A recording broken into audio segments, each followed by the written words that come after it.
I can't replicate my display still. I think I know what the issue is, but I don't bloody have a grip on anything anymore.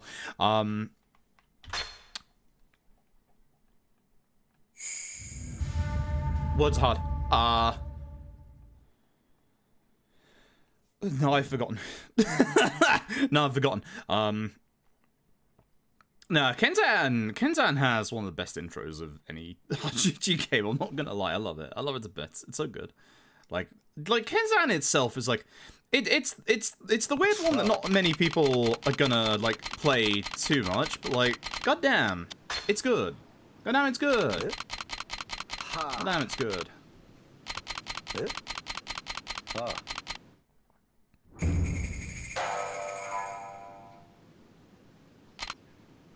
This guy is our tutorial. Well, this guy teaches us how to use a menu, which... Shoutouts to this game having the map as the third option instead of, you know, one, a separate button, or two, the first option. Well, actually, it's probably better that it's not the first option. Shoutouts to every Yakuza game that has the inventory as the actual first option. Much appreciated. There's not that many of you, but I appreciate you a lot. Just make sure you do the bottom option twice. If you do if you do the first option there, you have to re-listen to his explanation again. So just make sure you do the bottom option twice. But I like this game. I hope everybody else will like this run. I'm hoping to PB today. Like, I'm genuinely hoping to PB today.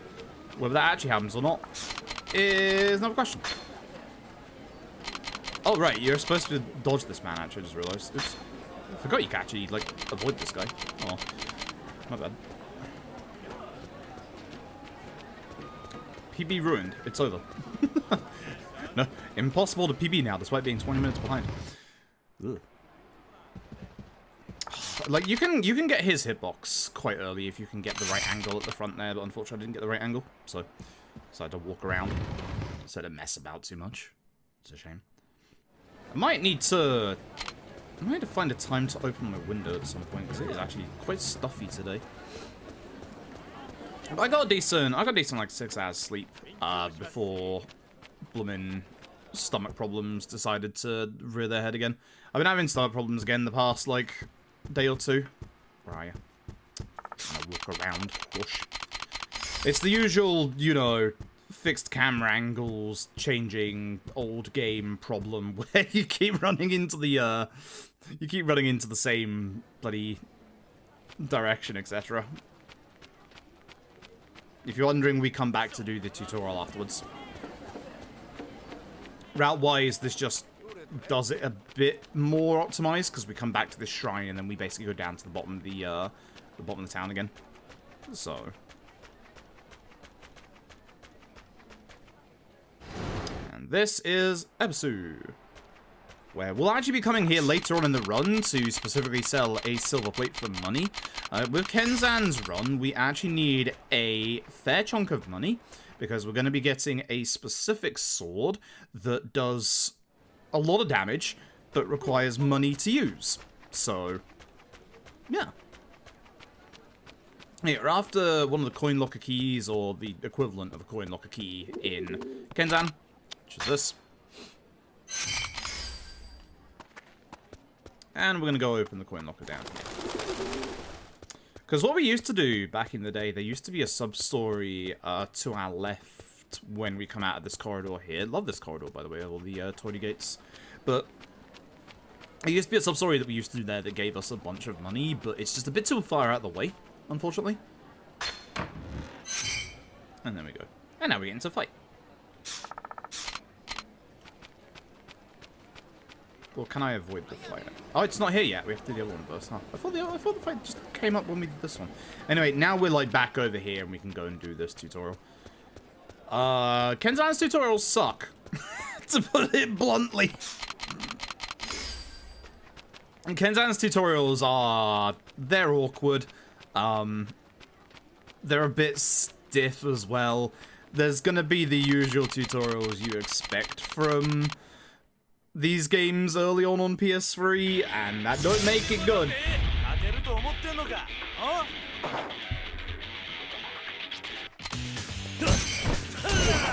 Unfortunately, Kenzan, every enemy can block your attacks, even in the tutorials.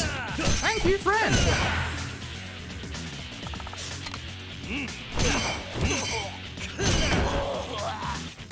So I want to stay relatively, like, nearby here if possible. There's one guy who... You did not pick that up. Okay, good, it just moved. Because I need this stick. Which I need right now. Now, look at the hit counter. Sometimes when you hit two enemies at the same time, it doesn't count. Sometimes it does. Oh, that's terrible. Oh, that's fucking terrible. So these buckets are only one, and they can guard them. Oh, what? So we need to build up our heat, and the actual best way to do that is not to, like, attack like this, but to, like, actually, like, grab and throw, I believe. Come here, you've taken no damage, and he's in such a weird position. This sucks.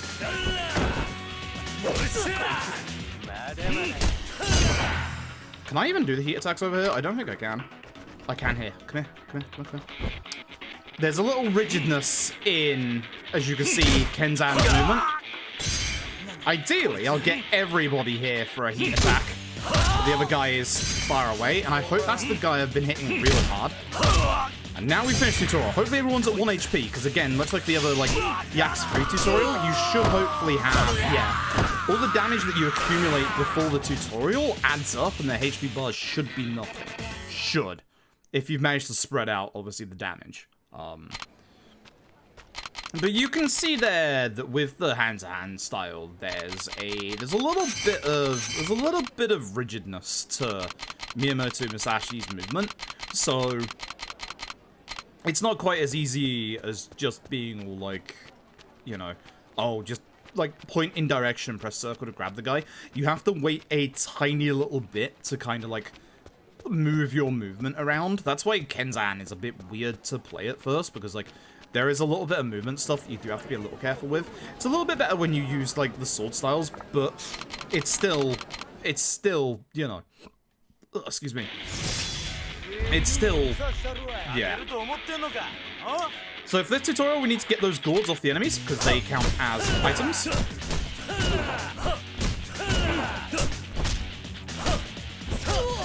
I should be doing triangle attacks, actually. I'm stupid. I'm very stupid. Yeah, this is way faster. Who's got the gourd? Is it you? Yes. I couldn't see on the other two, so... Yeah, strong attacks from hand-to-hand are very fast. Fast and strong. Can't hit me, please.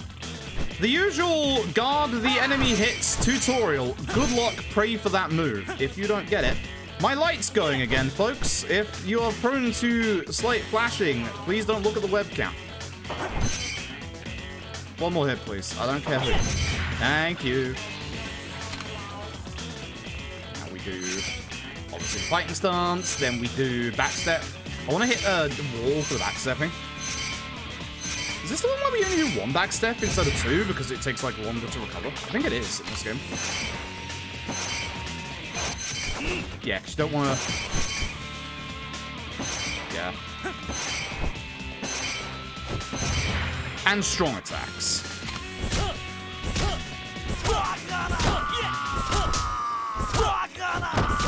See that little turn there? That's the turn that I was speaking about. Like, there's just this little turn that's just a little on the awkward side. Anyway, not too bad. Not great, but not too bad. No, this is first because this is PS3. Kenzan is PS4/PS5. Kenzan was before 0, right? Yeah, it was before 0. It was Kenzan 5 Kenzan 0. No, Ishin. 5 Ishin 0. Yeah, I mean Ishin. I do mean Ishin. Listen, I'm slightly tired. I'm glad you'll know what I'm talking about, because clearly I don't know what I'm talking about. I still don't remember which is the option to actually pick for power up here. Oh. Note itself, PS3 save system. You have to manually do it. This PS4 save system is nice because you can just press circle then X to get through every XMB save icon, but for old PS3, you have to manually go to the right and say, no, I don't want to save my game, and then the PS3 asks you again, are you sure about that? And I'm pretty bloody sure. Like, as much as I actually like how clean the PS3 XMB is, that's not bad considering I messed up quite a lot after a lot. Considering, like, how, like, kind of rough the PS3 XMB is for saving games, I actually like it a lot, but... Man.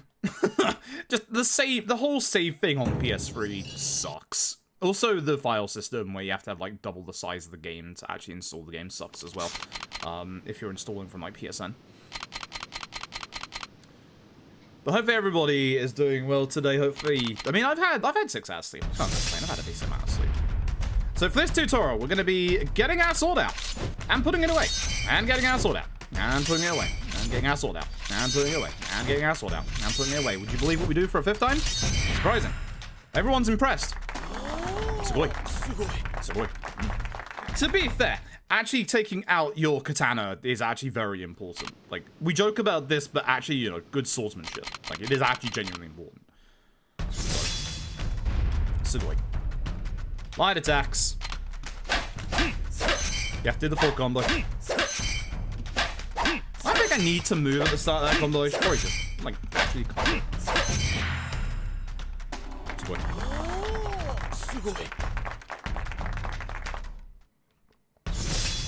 But we'll be doing OG2 tonight, because with day streams, I don't have, obviously, like, the most amount of time to be able to do runs. I needed one that I knew was going to take me, you know, an amount of time, so either this or K2, and, again, with the PS3 setup, I want a PS3 binge. I want to go back to the PS3 games. Considering the last time, we have to block again, by the way. Considering the last time we did an OG2 run, it took an hour and a half to get the run going. And it took me 3 hours to do the run, and I'm now actually, like, even more rusty at the game. Probably best to leave that till tonight's stream.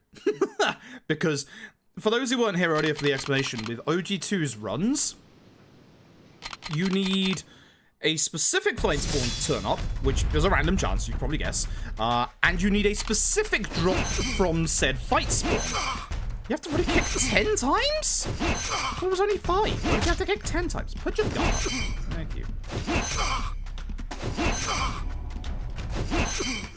I'm gonna give him a second. The nice thing about tonight's OG2 run over the last time we did the OG2 run is that when we last did an OG2 run, it was when my old controller was dying. So every time I would press square, it would act as though I pressed circle. Now, OG2 has this really... OG1 and 2, they have this really nice thing that if you... I was holding triangle, thank you. Obviously not one. If you have certain weapons, like brass knuckles, which, ironically enough, that's the weapon we're after, surprise. Your durability on that weapon doesn't go down until you use the weapon skill, which is on, would you believe it, circle. So having a controller that was continually using up the hits that I had left in my brass knuckles, when you need those brass knuckles for a certain boss fight in the endgame, cough, tigers, cough, ain't good. Also, OG2 is a hard run, so every chance it could die. Thumbs up. every chance it could die. Hey, Jem9197, thank you for the tier 1 break on, so appreciate it. Alright, so we're actually gonna lose this fight, but we're gonna start by doing the fight. So I'm gonna break his guard with a kick, or try to.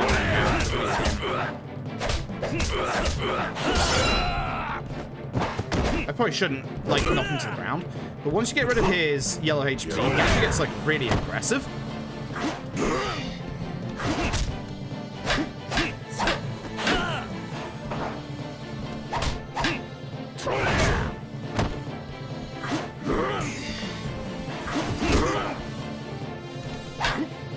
Come on. Come on.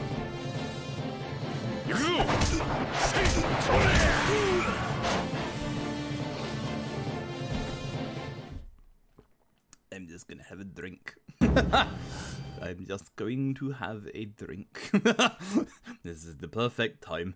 All I have to do is sit here and get my ass beat. So, yeah, you don't have to beat the first fight against Marame. You can. It doesn't give you anything extra. I think it gives you. I think it obviously gives you a lot of EXP. But we don't care about EXP. The way that you level in Kenzan is a little different than how you level in a lot of the Yakuza runs. You won't be able to see it very much because my webcam's in the way. Hi, hello. Every time that you level in Kenzan, you don't get like any experience orbs or anything like that. Instead, you get an upgrade to a specific thing. So either you will get a bit of HP, a bit of attack, maybe a bit of both, some speed, or combo, which, as you could probably guess, is an extra combo hit, which is really nice. So Kenzan's level ups are very different to how, obviously, you do level ups in the other Yakuza games like EXP and stuff like that. It makes for an interesting system. Also, here's an old friend. You recognize the guy.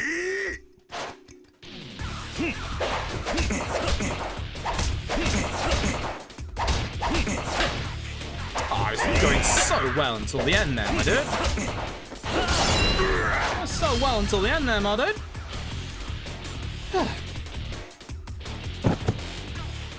Oh yeah, we have the, for those who didn't see, yesterday, Twitch introduced what you can see right now in the chat. Multi-option predictions. The chat badges for 3 to 10, yes, they look like ass. They don't fit aesthetically with 1 and 2. But yes, you can now have up to 10 options in your predictions. So going forward for future LAD runs, we're gonna have a lot of fun predictions where you'll have like 10 options to try and figure out where the run dies, which is neat. Also, again, this is the first like RGG game on PS3 earlier than 3. Some of the models, cough, Majima, don't look like how you would expect them to. Majima doesn't even like, I know obviously the fact that he's still got both his eyes at this point, but Majima doesn't even look like he does in Yakuza 3. Like, I swear they changed his model for Yakuza 3, which is probably for the best.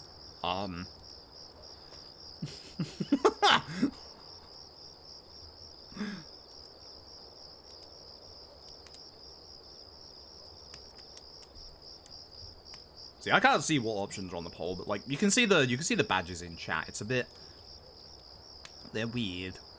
They're weird. I like how 1 and 2 look, but now I don't like how 1 and 2 look because all the others look so different.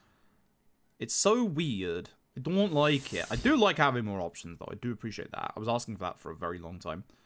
Heck you, Twitch. Mr. Potato Head 115. Thank you for the Prime Gaming. Your alert will hopefully turn up soon. Stream elements. Stream elements. Hello. Okay. Cool. There it is. There it is. We have to take care of all the enemies in this first bit. I think I need to think that actually is slow. Yeah, instead of just running up and slapping dudes. But yeah, Mr. Potato Head, thank you very, very much for the Prime Gaming. I appreciate it. I hope you're having a good day today. I hope everyone's having a good day today. Also, in these early bits, oh my god, try and if any of the encounters have a enemy that only uses hand-to-hand, aim for them first. They are the pains in the ass. Okay.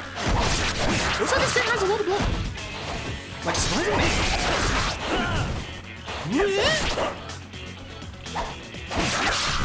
Yeah, when I say that Kenzan has a little bit of challenge, too mean. Too mean. Guys in the second room. Okay, next room we do need to kill the enemies as well. I shouldn't do this here because there's no real point in doing it now, but when you put your sword away, actually there is a reason to do it because we actually have to go a little further. You actually dash. So Kenzan was the first RGG game that actually had dashing. It's just in a very weird way to do it. Really?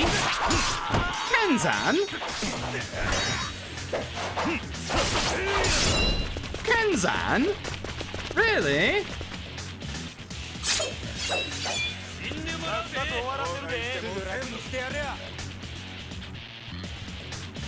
I remember rightly, isn't there like an invisible wall? No? No. Also, I kind of went the wrong way because I was supposed to go that way to get the sword. Oops. There's a sword I need. Excuse me, y'all. Don't mind me. Don't mind me. Just dashing my way through. There is a sword in here. This is the nameless katana. You might recognize that. We use it a lot in certain Yakuza speedruns, aka Kiwami too. Very good early katana. Very good early katana. That's the map. There's my katanas. There it is. So, it's not, like, super great. It's not super great, but for the early game, it is. The early game, it is. They rolled out multiple options yesterday, actually. They rolled it out yesterday, so that's really cool, actually.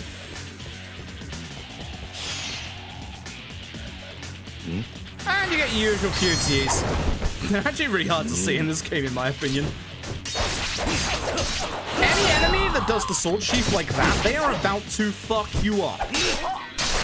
Like, they are about to very, very much fuck you up. It sucks. He'll get up in time.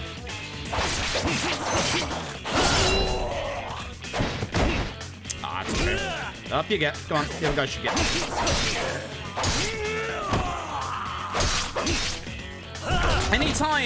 Anytime you see a guy like sheath his sword away like that, get ready to get your ass absolutely kicked. Like that's pretty much it in a nutshell. There's a lot of enemies later on in this run where they're gonna start sheathing their sword, and oh my god, it's gonna be terrible. I don't know how I lost a minute in my PB. That's embarrassing.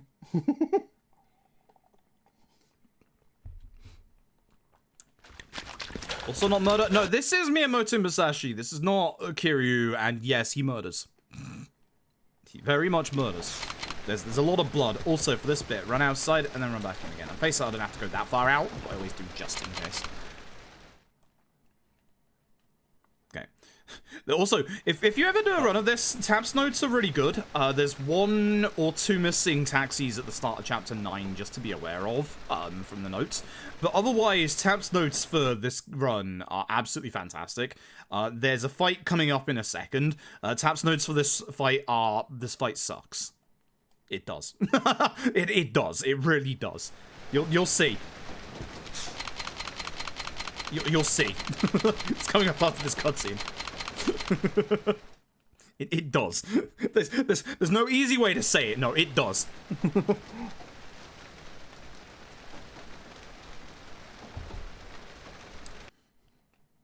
Yep, same Miyamoto Musashi. Yep, this is who we are. This is who the not Kiryu of this game is Miyamoto Musashi. The very, very same. It obviously takes a little bit of creative liberty with Miyamoto Musashi's story, should we say. So, Marame is back, and unfortunately he is a very big pain in the ass. See how my sword went through him there? Good video game. I love it. Fuck you.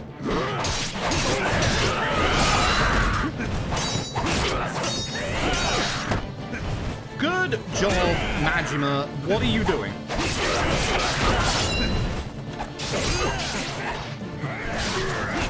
That'll get his guard.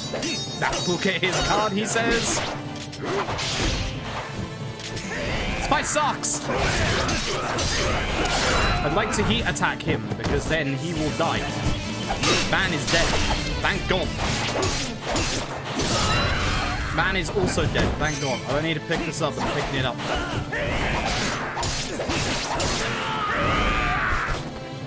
Hitboxes. Hitboxes in this here video game. They don't exist. Hitboxes in this here video game are a thing. Remember when I keep whenever anybody runs Kenzan, the thing that you will hear about Kenzan is there is a lot of jank to Kenzan. You've already seen it, and we're 24 minutes in. Link 101234. Thank you very much for the tier 1 for 11 months. I appreciate it. So this is our last fighting stance, the dual sword style. You guard attacks from every direction with dual swords, so just hold the guard button and pray they hit you fast.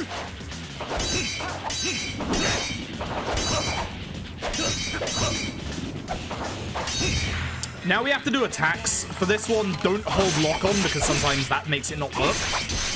No, I can't tell you why either. Video game is good. Video game's great. Ideally, I would like to hit like multiple enemies together. I said, sort of died, unsheathing. Like the thing with Kenzan is you get a lot of enemies just like lock you in place with like multiple attacks. And no, we can't go back to our single sword style for this one, so we do have to use the dual swords for this one. Otherwise we would go back to probably single. Otherwise we would probably go back to single, but unfortunately not. Okay, and that's the end of chapter 2. Also, you'll notice something with Kenzan in that we're not going to gain access to actually playing the video game for quite a while. Note that we're 25 minutes into the speedrun, and we still haven't gotten access to the main city yet.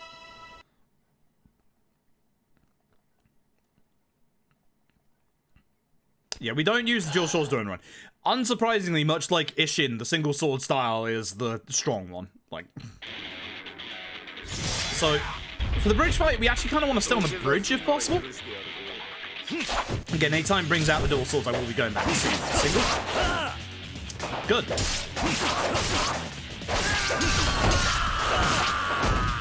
Need to do that. So more enemies are going to spawn in. That's fine. Which has long as tutorial. 3 or 4. 3 or 4. I actually wanted to do my strong attack there so I could go across the bridge. So I can get them like on the bridge a bit more. He'll stand up. Yeah.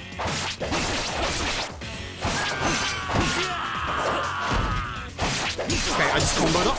So now I can do a bullet combo with Square. Did I? What?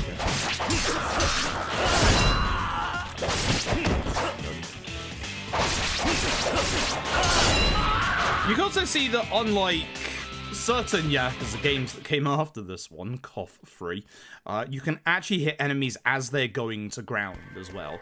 You can't hit enemies that are on the ground, much like free, but as long as they're going to ground, you can still hit them, which is why positioning is important.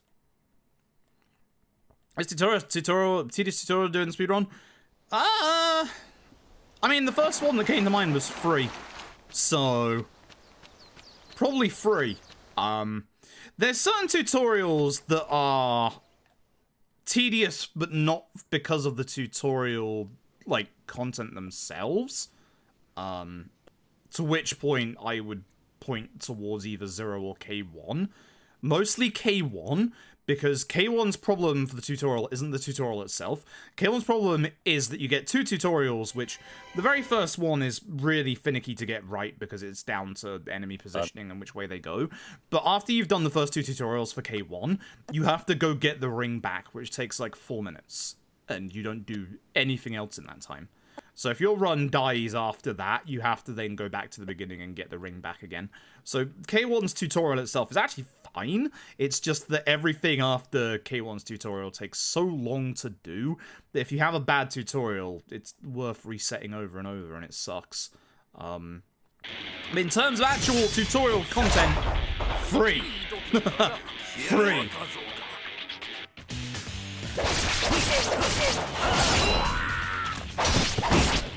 Free's tutorials suck.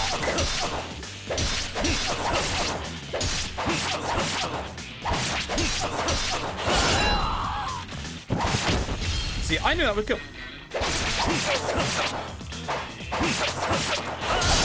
Same here. Like, I know I'm pushing them towards a wall at the back of the arena, so I know they're not going to go anywhere, and my dash isn't going to send me anywhere either. Also, hey, note to self, deal with the bloody archers first, moron.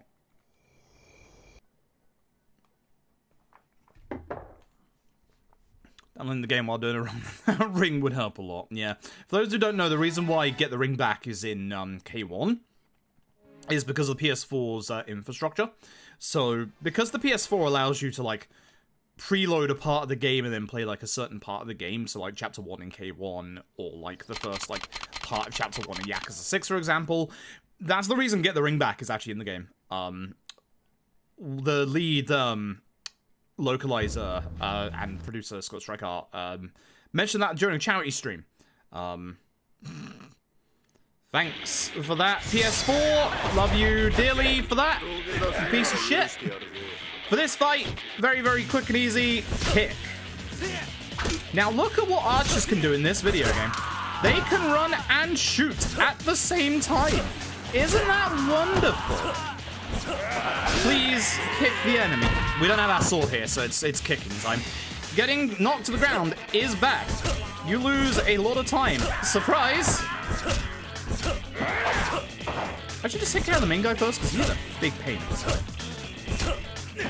Yes, strong attacks on their own are faster than doing literally full combos. It's stupid, but they do very good damage, and they're very quick. I don't know what to say. I'm losing time. It's fine. But yeah, for any time when you're forced into hand-to-hand like this, literally just kick people. It's like real life. You're forced into a fight in real life, literally just kick people. That's it. Just use your range, damn it. If it's cheap, who cares? You're in a fight. A fight for your life. Not actually enemies with guns. No, thank God. Enemies with guns just, you know, do damage and knock you to the ground. Gun enemies are different. Gun enemies are nasty still. Done that too early.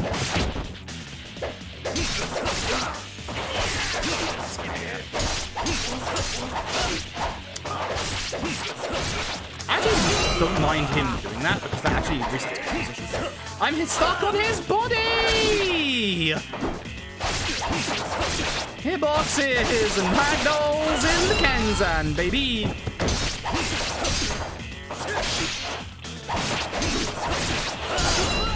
It's bad so far. What is happening?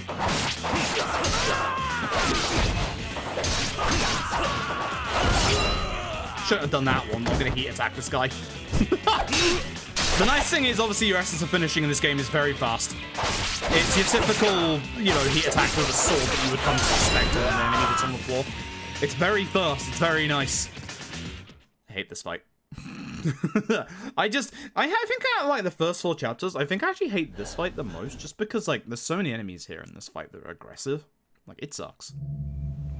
Hey, here's a monk dude who's, like, he helps us out, and then he also stares at us in our sleep, which is a bit creepy, man, dude. His pose is fantastic, though. Throwback to the 1995 movie Titanic, featuring Leonardo DiCaprio and Kate Winslet. God. Alright, I'll get you close. Close important. Anyway, this is the map. This is the main map. So we're starting at the bottom there, and we're going to go all the way there to the middle, which is the big city of the game. In the run, we will be visiting every part of the actual main map as part of the story. This is a big map. Now, I need to be very careful here. You need to look ahead, see if there's an enemy spawn next to us. If there's an enemy spawn next to us here, we can't take the shortcut, which there is. So instead, I'm going to have to go here and then run forward. Because the trouble is... Oh my god, these enemy spawns. I have to go this way. Ugh. So, the trouble is... When you jump off the side there, if you jump off the edge, you have a little bit of a period there, you saw it, where you just kind of like stagger a little bit and you wait there for a second. You saw with the other fight spawn, when I almost messed it up there, that your fight spawns in this game, even on narrow paths like this, actually aren't too bad, because they take a second, like a second to half a second, to actually start running. So you have enough time to be able to actually move past any fight spawn on these really narrow roads. So Kenzan's fight spawns, they're kind of like the OG games in that they have set places where they can spawn, but we have ways of just running past them, which is nice. Like, the fight spawns in Kenzan, you think looking at a road like this, because, like, this guy's a fight spawn here, you think looking at a road like this that fight spawns would be a problem, right? But you saw there that he didn't start running immediately. Like, he takes a second to kind of, like, reposition and look towards you and then start running. So, fight spawns in Kenzan, like this one, like, if you look at this, you'd think to yourself, you can't get past this, right? Actually, no, you can. As long as you don't, like, touch the side and, like, lose your momentum, you very much can. It's actually not too bad. Kenzan's fight spawns are actually kind of nice. There's one or two in Kenzan that are a little evil, but honestly, Kenzan's fight spawns are some nice ones. I'm not gonna lie. I don't think they're that bad. So, on the left, you can probably guess the palanquin there is gonna be our fast travel in this game, but only when the game tells us that we can actually do that, which is not gonna be yet. That's actually the next chapter. But this is our main city. We finally made the main city. We still can't do anything here yet. So, again, we're 35 minutes into the speedrun, and we still can't actually do anything in the main city yet. So Kenzan actually has a longer start before it lets you gain proper control than most Yakuza games. But Kenzan's intro isn't actually too bad. Like, it is long, obviously, due to the fact that, you know, you shouldn't ever use, like, speedruns as, like, an example for, you know, this game takes a while to get going. But even Yakuza 0 at this point has given you full control. Like, it's around, like, the 25-minute mark that 0 gives you full control. So even in Kenzan, we're still going. We're still going hard. Any reason not to use the other enchanted sword or whatever? I don't know which enchanted sword you're after. We are going to be getting multiple different weapons in the run. We start with the main default weapon because that's what you get. We use the nameless katana for about another 3 chapters, I believe. But the sword that we get during the run will make a lot of sense when you see it. A lot of sense when you see it. But as far as, like, most swords in the game, in the speedrun go, there's no real use for them. The sword that we actually use in the speedrun is actually a little dangerous. Because there is a way that using this sword can cause you to actually lose the run. So, you'll see when we get there. You'll see when we get there. It'll take a couple of chapters, but when we do get there, all of a sudden we do a massive amount of damage. But for now, we use the nameless katana. We also get there's a sword that we get given for free at the end of the game, literally in the finale, before we go finish the video game. We use that one as well because that's a significant damage increase. Actually, it's not, like, that significant, but it is a big damage increase compared to even the sword that we're going to be using for the majority of this run. So, you'll see. When you see the swords, it should make a little sense, at least. Should make a little sense. The tap's notes say kick. Understand. I know what to do. Also, I'm going to open my window a little bit because it's actually, again, quite stuffy today. It's the weather suddenly realized it's actually, you know, becoming summer. Which, I don't like that. I don't like that at all. If there's one thing that I'm not looking forward to, I should probably remove the actual dressing gown off this chair, because that's probably making me quite hot as well. If there's one thing that I'm not looking forward to with GDQ, it's the heat, because I hear that it gets quite hot in America in the summer. I don't deal well with the heat. I like being cold because I find it easier to make myself warm than to cool myself down. But thankfully, obviously, being in the event hotel, I gain access to a shower, and if it's anything like any other, like, the ESAs I've done in the past, I'll just shower 3 times a day. When I wake up, during lunch, and then in the evening. So it gets a bit warm in the summer. Great. Can't believe it's the end of next month I'll be there as well. That's really soon. Like, that's ridiculously soon. This fight, would you believe, you kick? Surprise! Remember what I said about those hand-to-hand fights? We kick.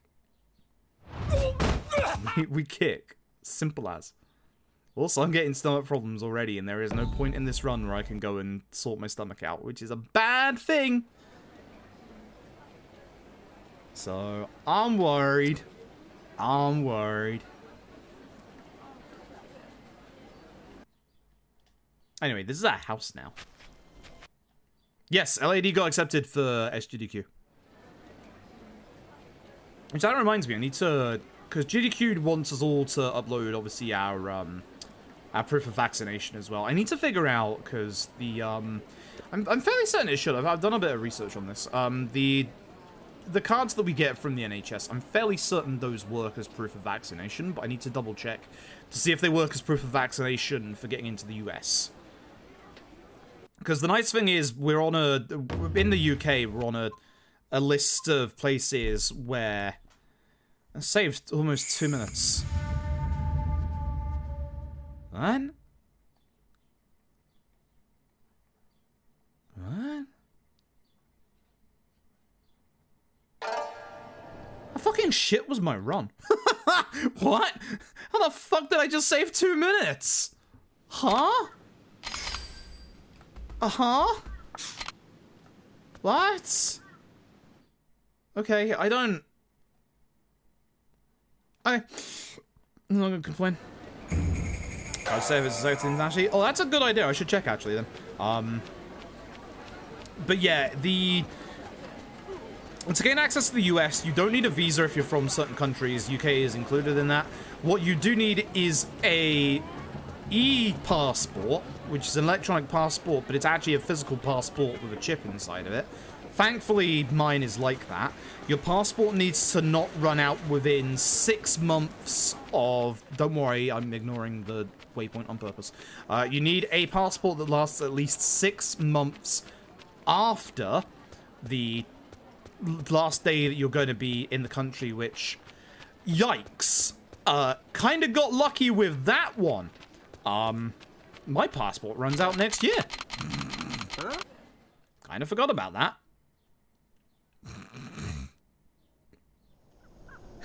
Kind of very much forgot about that last year. Whoops. So, because at the moment, with everything starting to open up again, there's a lot of people, the passport office at the moment is currently inundated. So, I would not be able to get a passport in time, a renewed passport. Thankfully, mine still will count, so thank fuck for that.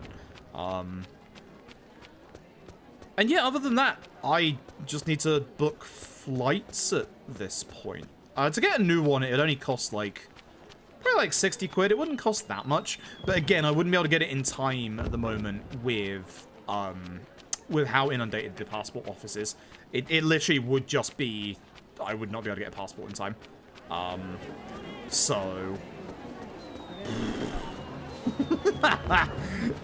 but yeah, I've got to upload my vaccination stuff for GDQ. I'll make sure that it works, that it is appropriate. And if it isn't appropriate, it gives me enough time to yell at my doctor, which actually, that's another point.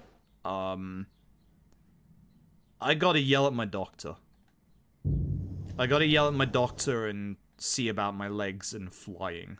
Not gonna lie, I'm a little worried about that, actually, if I'm being brutally honest. We'll see. We will see. Hopefully I'm told that I should not be flying. Especially not on, like, a 12-hour flight. Actually, I think flights to the US are about, like, 8 to 9 hours. I also don't know what to do about the fact that I have to take my PS5. Fun fact, try and guess how many runners there are on the PS5 at SGDQ. I'll give you a hint. You're looking at the only one. The answer is between 0 and 1. So, I gotta take my PS5, and I don't trust my PS5 in my luggage. I know it's obviously, I know it's obviously a stupid thing, but with how, you know, people have been trying to steal PS5s for ages. I kind of want the thing near me. So I'm going to be taking my PS5 onto the plane on my carry luggage. Which means that I'm going to be carrying my PS5 fucking everywhere during that long, arduous trip. Shit. For those who do not know, PS5s are fucking heavy. PS5s are large and they're fucking heavy. Why didn't I submit the PC version? I'm very mad at myself. But actually, fun fact, one of the reasons why I didn't submit the PC version is that actually my PS5 run is faster real-time than the PC version. Because the PC version just doesn't go fast for me. For some reason. I have no idea. I don't know if that would be... I don't know if that would be allowed, Scribbles. Mostly because I don't think they're going to have PS5s at the event. Because again, the only person that's going to be running on a PS5 is me. So, like, they obviously will supply, like, obviously other practice machines for, like, the easier to get consoles, but, like, I don't think they're going to have, I don't think they're going to have any, like, spare PS5s. So, okay, now we leave. And plus also there's, with the ESA, for example, the onus was on us to bring our own consoles, so... It's heavy. It's fucking heavy. I don't know how exactly. 3.6? Yeah. It's fucking heavy. It's fucking heavy. So I could... This is where I got lost before. So you first.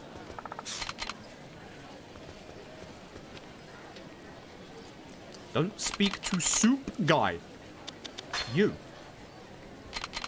Okay, this is where I got lost before, so I've got to figure out... I've got to remember the correct street to turn down. Which I'm fairly certain I want to turn down this street. And then I'm fairly certain I want to turn down this street. Please no fight spawns. Because there are nasty fight spawns in this area. And then I'm fairly certain I want to skip through here.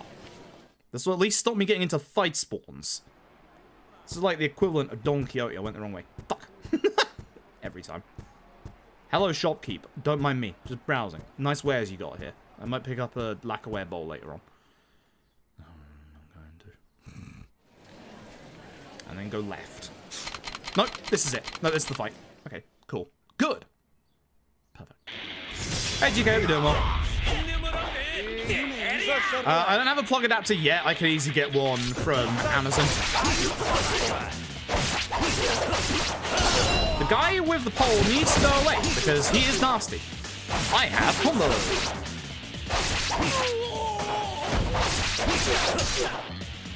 Again, multi-hits is... What do I say about these guys with poles, eh? It's funny that the guys with poles are actually a little more dangerous than the guys with, you know, actual swords. But here we are. Again, anyone that is, like, barehanded, they are nasty.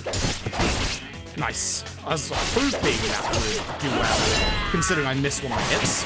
Good, good, good, good. Good fight. Apart from getting my ass handed to me, good fight. Now, it's not a dumb question, because I had to buy one specifically for when I went to Sweden. So... I need to make sure that I buy one for, obviously, the US. Also, by taking my PS5, I will have the PS5 in my room for, obviously, Hold on. Second. Second? This one, yeah. And my PS5 and me, I'll be able to, like, obviously, like, practice the game at any point as well, which is good, so... I have a problem. I need to go use the toilet. I'm glad I'm 2.5 minutes ahead, but I need to go use the toilet. Like, badly. Really badly. I've got stomach problems. Oh, stomach problems again. Son of a bitch. I don't want to end up like that woman on the news who had to go to the hospital because she held in her butt.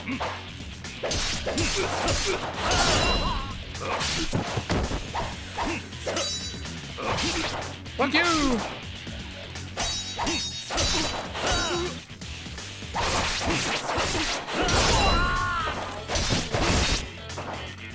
See what I mean?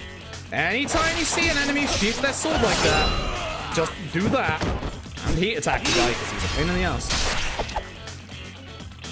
I may have to actually, like, jump out at some point. Like, I can't pause the time if I want this to be a legit run, but, like, I'm in pain right now. This sucks. Yeah, I can't. I gotta go. I hate having stomach problems. Fuck.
I hate having stomach problems. Problem at the minute is that my body doesn't want to digest food properly, so it keeps trying to expend all food by getting out of my body. This sucks. This really sucks. Usually this only happens over a couple of days. This one's lasted for almost 2 weeks at this point. Also, I still plan to PB. Still plan to PB. Trust me. Trust me. We're still gonna PB. Let's have to go again. Yeah, this is the problem. This is the problem that I have in terms of, like, doing runs at the minute, is, like, a lot of the Yakuza runs just don't have a... A lot of the Yakuza runs just don't have a moment where you can, like, you know, take a second to, you know, go to use the loo. Like, LAD doesn't, for example. And LAD is, like, 4 hours long. Which sucks. That's why I can't do that many LAD runs at the minute. Usually this only lasts a couple of days. I'm stunned this has lasted this long. Stunned this has lasted this long. Oh yeah, now we go back across the city again. Haha! We have to go a specific way so that I don't accidentally miss the sub-story, because we need a sub-story for money. Lots of money. Oh, these cutscenes take ages to skip sometimes. I don't know why. They just do. Sometimes they do. It's weird. The PS3 games, the PS3 era games, the cutscenes are skippable faster if you load them up beforehand and then skip them. It's like it caches them or something. It's why for Yakuza 5 runs, like, runners will actually, like, do all the cutscenes in Chapter 1 and then start the run after that. Thanks PS3 era Yakuzas, you always were weird. To be fair, we actually did that with Yakuza 6 on PS4 as well, to be fair. Thanks Yakuza 6. Oh, fuck Yakuza 6 right now. We've been having discussions over the past couple of days about what to do with leaderboard stuff, and Yakuza 6, oh my god. So, the 60 FPS has, like, helped K2 a lot. Yakuza 6, the scroll wheel shenanigans are still very prevalent in that, even at 60 FPS. Heck you, Yakuza 6. I don't want to say, wow, Q-Lock port problems, but wow, Q-Lock port problems. Who would have guessed? Who would have guessed? The scroll wheel stuff has been kind of like nerfed quite a lot with K2 at 60 FPS, which is nice. But for some reason, don't know why 6 is being a pain in the ass, but 6 is a pain in the ass. Especially when 6's PC port came out after K2. So 6 is just broken. Like, that's my understanding, is that 6 as a game is just broken. That's the lady we need to run into. That's the top option, I believe. Yes, top option.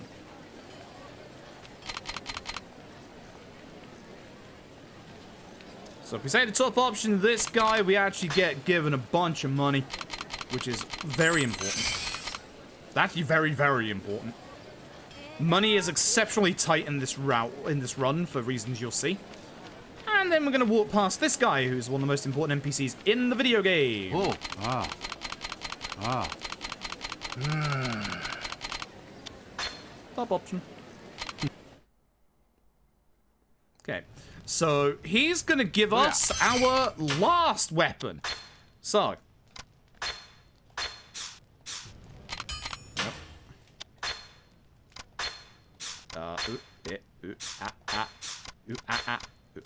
Where's the... Is that it? That's not it, is it? I don't think it was that one. Yeah, no, I fucked up. Oh, Jesus Christ, I fucked up. I fucked up real bad. There it is, that's the one. I quit the wrong fucking sword. No. There it is. Jesus Christ. I know I fucked up in that menu somewhere. I forgot to change the tab. Yeah, I forgot to change the tab. God damn it. Yeah.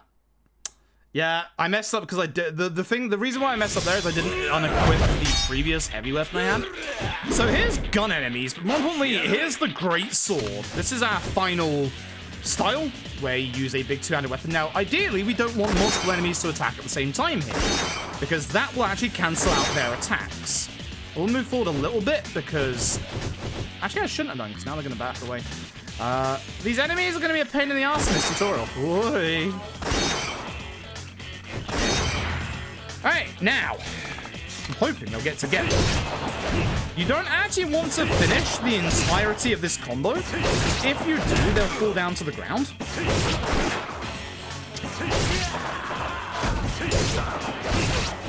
That's a pretty bad set of combos. Oh my god.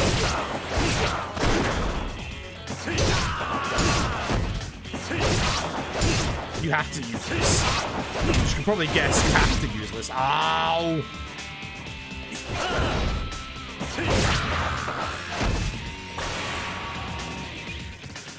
If the Mans did not guard against my attack, Mans was dead. Damn it. Alright.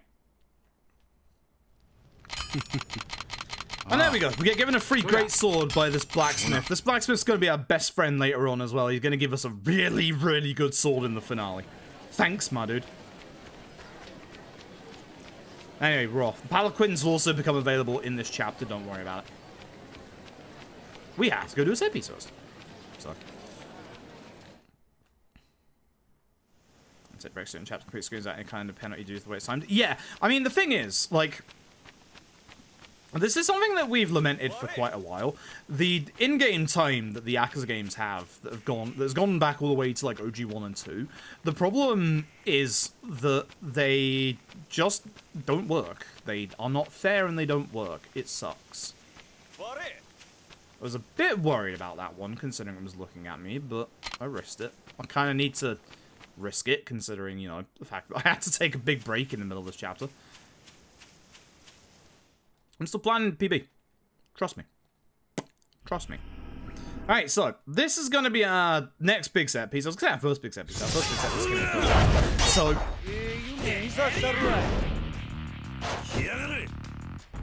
with your two-handed weapons, your great swords, in Kenzan, they actually have a very big purpose that you will see beginning in here. So, the gate's going to close, you have to take care of all the enemies. Now, some of these enemies actually have a specific weapon or item that we want.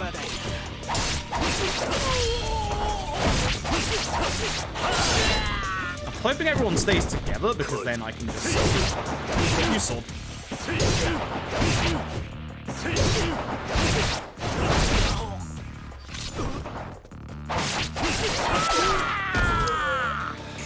Shame. So essentially there's going to be a enemy spawn at some point. Probably, yep, there. They just appeared at the top. This enemy set has items. One of these items is a guaranteed silver plate, which again we need for money. It's not that one. So it's this guy.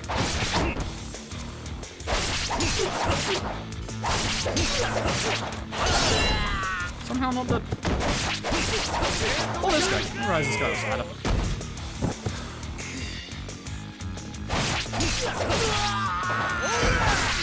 That's not it. So it's this one. That's the one. Fairly certain that's the one. Alright, so... we now need to rush forward to get through. Now, these chains here act like they're armored. The one really good thing about your two-handed weapons is that it breaks through armor really fast. And again, anytime we're not doing any attacking, put your weapon away just to run forward really fast. So...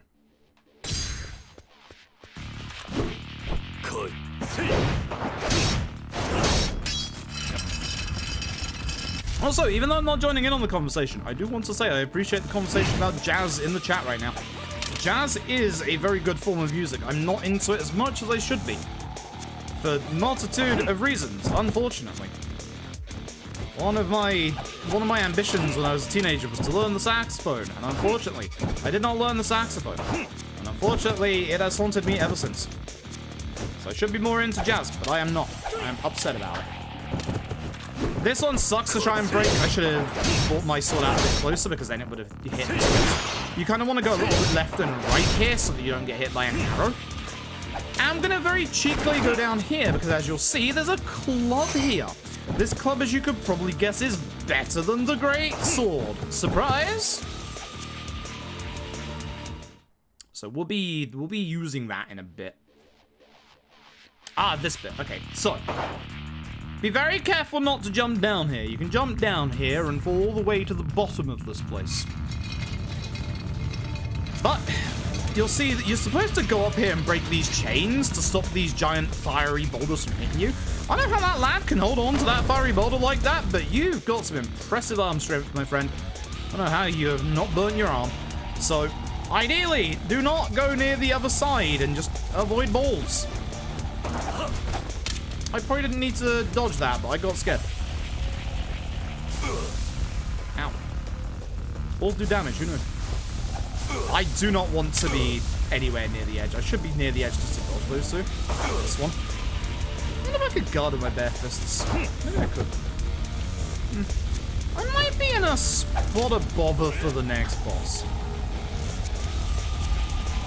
Which ironically enough is coming up right now. So this... sucks. This fight sucks.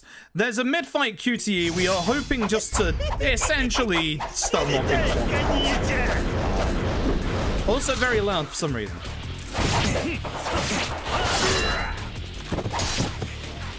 So when he's in the process of getting up, I want to do attacks to hopefully keep him stun locked for the entire duration. I probably shouldn't be doing the full attack. But I was too far away, so I wanted to make sure that I actually, like, you know... I'm essence of finishing, that's why I'm, like, getting to the ground.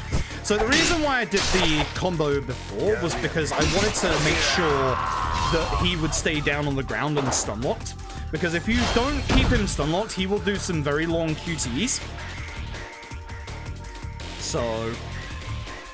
okay fight. I kind of knocked him down one more time than I would have liked to have done. I would have only liked to have knocked him down once, but I had to do the second time because I wasn't close enough to keep that combo going with my, obviously, my normal attacks. So. Look at this face. That's the Majima we all know and love. Anyway, we're going to leave and... hopefully finish the chapter. I'm probably, again, going to lose some time, considering, you know, I had to go and use the toilet. But as we leave, the Pelican gets unlocked. The guy's being harassed by that guy who's one of Majima's mates, and then he buggers off, and they take us to the city. There you go. So, fast travel is now unlocked. Unfortunately, the place where we're going to, which is the Koetsu Mansion, it's kind of just in the middle of two taxi spots, so just run to it. It's a pain in the ass. Like, we don't have access to the other taxi spot yet anyway, but like, it's kind of just in the middle of both of them. So factoring in load times for taking the taxi and running there, it's whatever. This dog's gonna pee on the floor. He always does. He always does. Shout out to that dog. Shout out to that dog. This is actually the end of the chapter. I might not lose that much time. I'm gonna lose a little bit, I think, but I might not lose that much time, despite the fact that I got up and fucked off for 2 minutes. I don't know what happened in my PB, but my PB is really bad. My PB is actually kind of garbo. So there you go. So there you go. As I said, I still plan on PBing. How's the run going? Pretty good, considering I went away in this chapter to take a shit. Anyway, it's fake Miyamoto Musashi running around. Like, there's my time loss here. Imagine if I didn't go use the toilet. I would be saving a lot of time here, because this is the end of the chapter. Look. Wow. I literally could have saved, like, 2 minutes. So I went to the toilet and only lost 13 seconds. That should go to show you how bad at Kenzan I am. There you go. So, there you go. It's gonna be another run where I get to say, hey, I PB'd when I went to the toilet in the middle of the run. Great. Yeah. Anyway, chapter 6. So at this point we have a lot of obviously access to the game. At this point, like if you're playing this game casually, you have access to the game as of the previous chapter. So it takes like 50 minutes ish to get full access to the game. Yeah, there is Hoxie. Yeah. Because I think that's the thing, obviously, with with these games, like the era that they're in. I mean, I think with Miyamoto Musashi, that was actually an actual point in his story as well, anyway. But it's Mirror Face.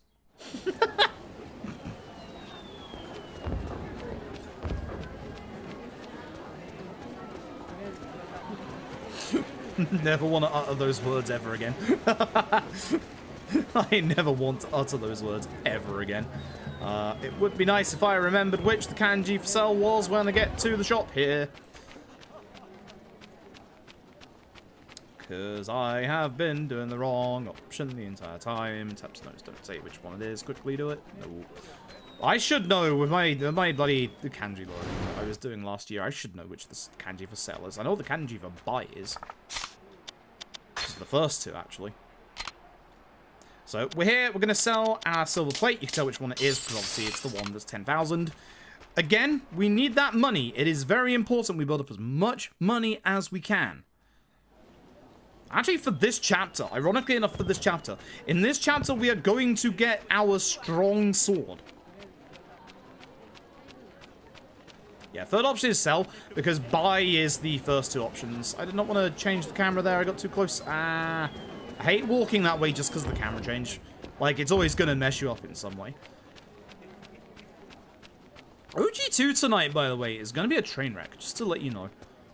It's really hard to describe what I wanted to describe in that tweet for the poll, but, like, essentially, OG2 we've ever done one run of, and didn't go well. It's not me trying to say the run is bad. I actually really like OG2's run for when we did it. But one, it's bloody hard. And two, we've only done it once, and that was the night that Lost Judgment came out. And when we did that one, the one night when before Lost Judgment came out, it took an hour and a half to get a run going. Because that's how OG2 runs work, is you need a big bunch of RNG. So that's the reason why I left OG2 till tonight. I don't have OG2 any other way. True. I mean, it's PB time? Probably not, because I haven't touched the game in 7 months.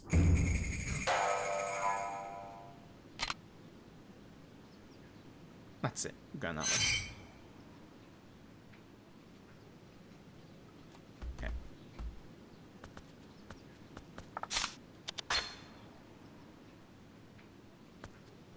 the taxi? This is the taxi, right? I'm fairly certain this is the taxi. Because we go down to the bottom right of the city, right? I'm fairly certain, because they tell us the police are roaming around. Yeah, it is. Yeah. Okay. Because we got to go learn a new skill. Go learn a new skill from a swordsman here. Yeah. Hey. Wrong way. Every time. Every time. Every time. Every time. One of these days I'll remember. Not the day. Yep. Okay, so we're here to speak to a swordsman. He is over here. You flip that turtle if you want. Dog. So we have a specific move. We kind of still keep using the kick to break guards, but this also breaks guards, which is nice. It's the kind of similar to the one in Ishin, but the one in Ishin is better. It's a shame. Excuse me.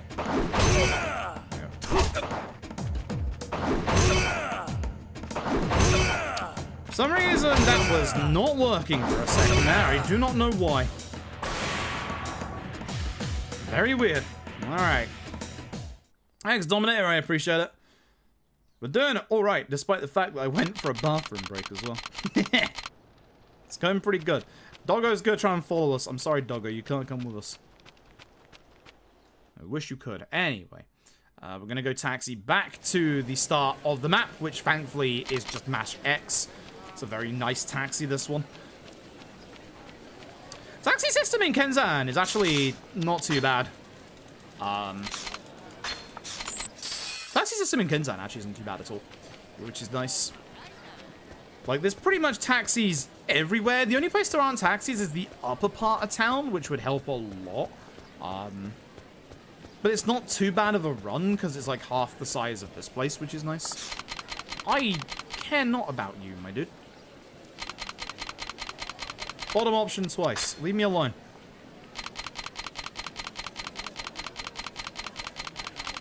Yeah, thanks. Appreciate it. Leave me alone.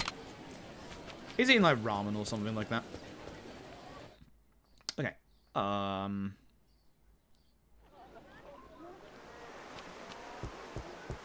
see. Okay.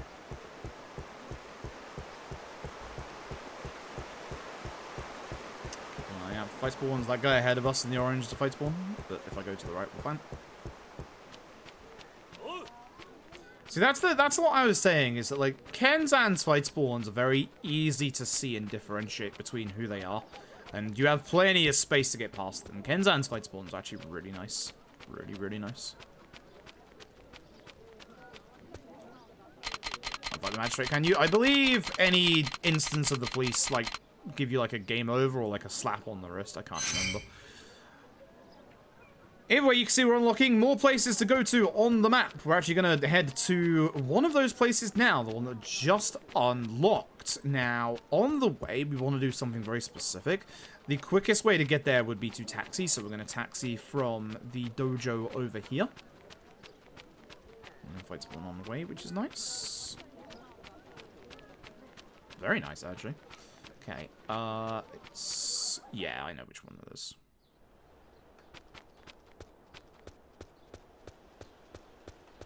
Oh, whoops. Fucking hell.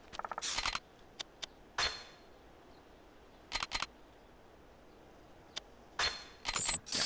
Okay, so. We need to trigger a specific substory right here. This one is very important to do now, otherwise we're going to lose access to what we need, and it's this guy.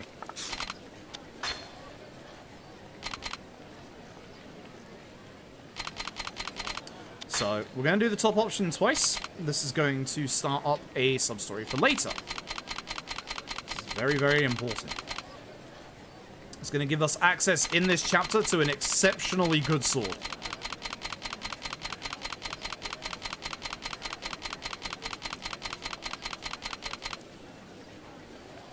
A little bit of EXP. Again, the XP doesn't matter.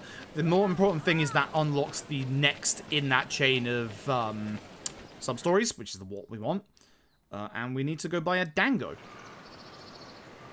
That's why we're here. We're here to buy a dango. That's the entire reason we've come out this far. Fuck! That's the problem with Kenzan's fight spawns. Couldn't see it in front of me. Oh, that's terrible. Oh, that's a lot of them. Thanks, dude. Oh, he's aggressive. The large lad is aggressive. I'm gonna fucking hit him with my sword now. Come the fuck over here. Where the fuck are you going, Shifty? Holy shit, look at him go. Look at him. Look at him waddle. He's just going at the speed of light. Look at him fucking go. I can't even keep up with him. What am I supposed to do? Fuck this fight spawn. Look at him go. How am I supposed to keep up with that?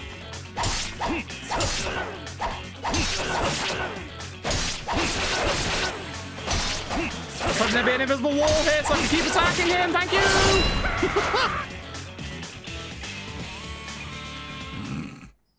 Man is playing Tekken. He just decided to fuck off. Yo, money, which I don't need. That's only 100 yen or 100 mon. It's a bit more than that. Fight spawn in front of us. It's fine. But yeah, that's the only problem with Kenzan's fight spawns, that they can be in front of you before you can turn the camera around. On the right. Yep. Again, I know which ones the fight spawns are and how to recognize them and how to get past them. It's just when I can't see them, like that one, it's a pain in the ass. Another turtle over there. Well, at the very least, that's money for the dango, I guess. Can't complain. I can't complain. It's money for the dango. Anyway. Hello, dango, please. Dango. Thank you. Do that. I believe this is 2 left for this taxi. Yep. Well, that one, not left. Twice, once. That's the one. And we're off. We gotta go see the florist again. I wouldn't need to bite. Yeah, same. I remember being very confused and was like, I don't know what you want. Ooh, I didn't even notice you there. That's bad on my part. As we're walking by, this sub-story is gonna start up. This is the big sub-story that we want to do. Man just stabbed with sword. Don't worry about it. We'll be getting this sword very soon. It's a very special sword. It's a good sword. Yeah. Very good sword. Yeah, probably gotta lose some time in this chapter because of that fight spawn, which sucks.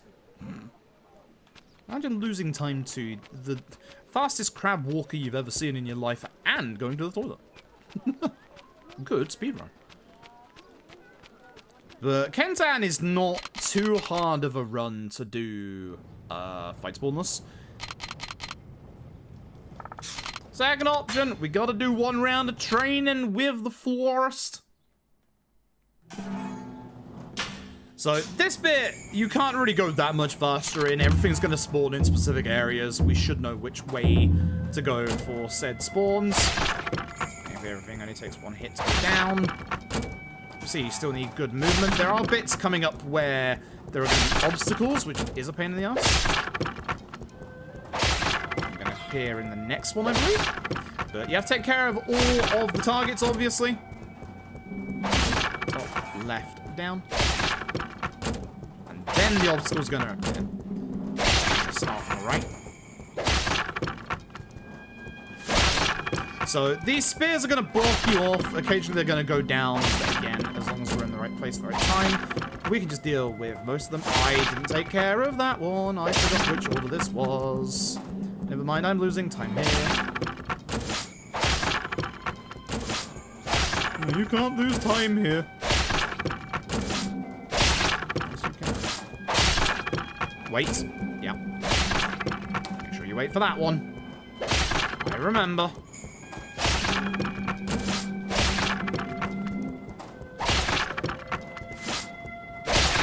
Actually, is this the one where we should go for this one first? Just because of that one?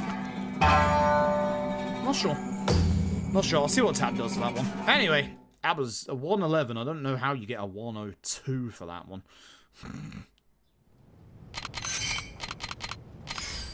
Anyway, that's the end of the training. Now we leave. Now we leave.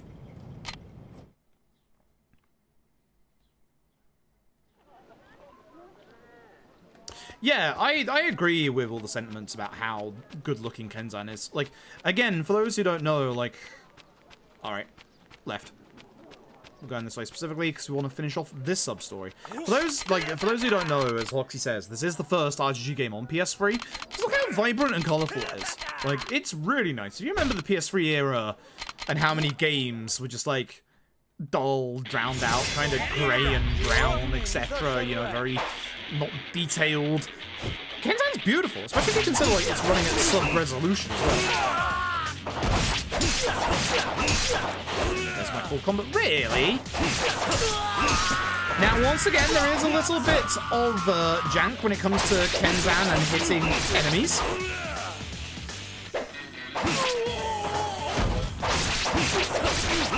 Hitboxes are a suggestion rather than the reality.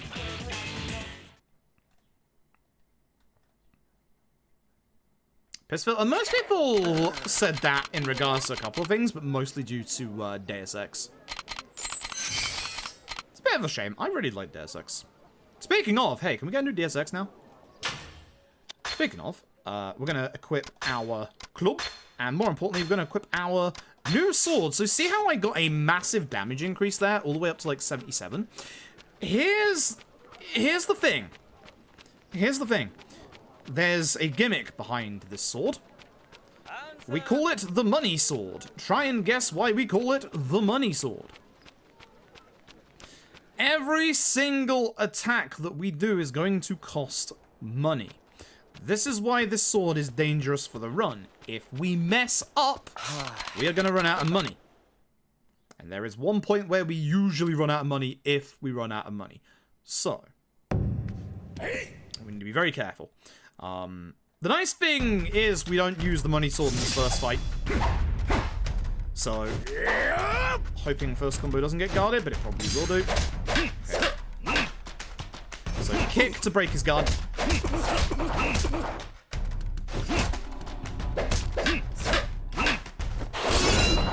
I should not be doing that, but it's fine.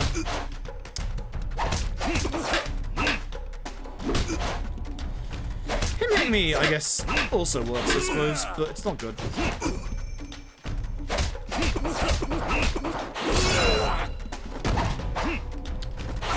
Oh, please. I did that early, so I didn't get the move. Bad. Bad fight. Terrible fight. There's time loss from my gold. Yeah, that's what I get for the fight spawn, but also just playing badly. I could save literally like 2 minutes in this chapter. Their second fight is just attack. Their second fight now uses the money sword. So this is where you'll see me start to do a little bit of damage. Just a wee little bit. Lad's got a good eyebrow game. Okay.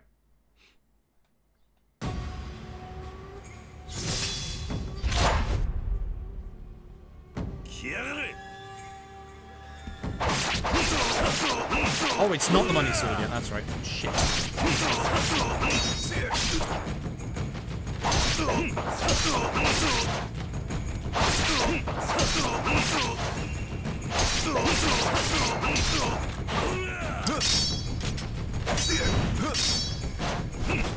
Damn it. He's in his bloody guarding period. Yeah. This is why you want to keep on the attack, so that that doesn't happen. Ooh, that time loss. Ouch. That's not good. That's not good. My gold here is way better than I've been playing in this chapter for a while. Not good. Very not good. Okay. Okay. But yeah, the fight spawn definitely didn't help, but it wasn't all of this time loss, that's for sure.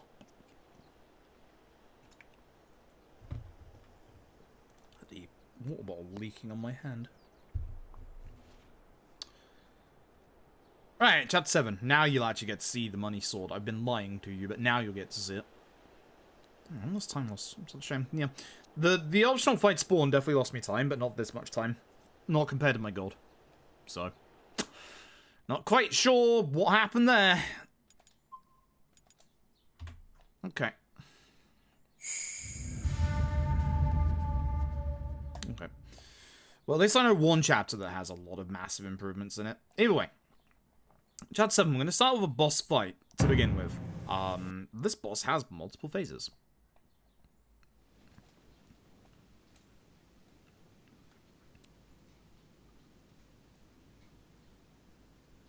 Alright, we have the fast police route, which I actually did correctly the other day, so I'll have to make sure I do the same route again. But we're going to fight our friend Ito here. With the money sword. So now you get to see the damage. This is the reason why we went and got the money sword. Not dull. Musashi, please. So as you can see in the top right, we are losing our money every hit. Which is bad, because he's guarding everything. Fuck. So we're going to sit back, try and push him towards like the corner here so that he doesn't go too far. That way when he dodges, there you go, we can punish with full combo.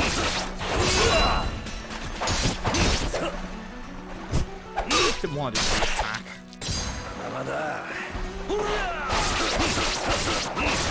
I mean, if you're going to do that, I am going to punish you for doing that attack specifically. That attack has such a long wind-up that you can punish that really easily. That was lucky. That was very lucky, actually. That was exceptionally lucky. Because that was not a good boss fight. So, the problem that we've got, as you can probably guess, any extra attack that we hit the enemies with, you also uses our money up, as well as any attack that hits the enemy's guard. So we need to be exceptionally careful that we don't do too many extra attacks. There's usually one fight where we're gonna run out of money, and unfortunately getting extra, like, blocked attacks there is really not good. It means that I'm gonna have to do pretty much every other fight from this point onwards almost perfectly, which, that sucks. That very much sucks. So, let's find out. Let's find out.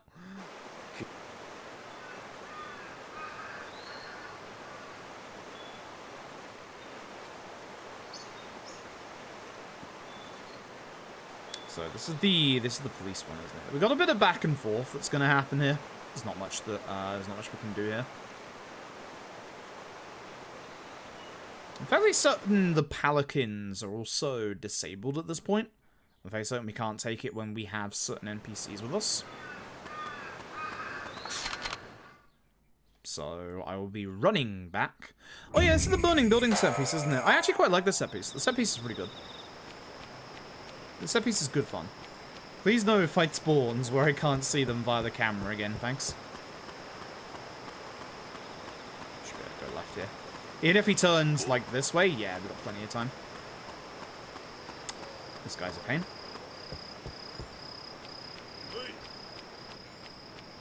Yup. that one I was worried about. I don't like that one. That fight spawn genuinely does actually scare me a little bit. This one isn't great either. I messed that up. Yeah.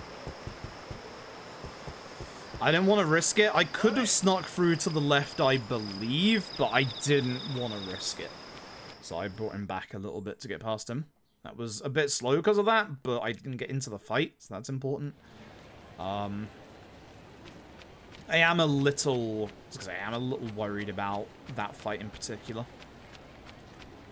But you can see on the minimap the paladins aren't available, so we gotta go back manually.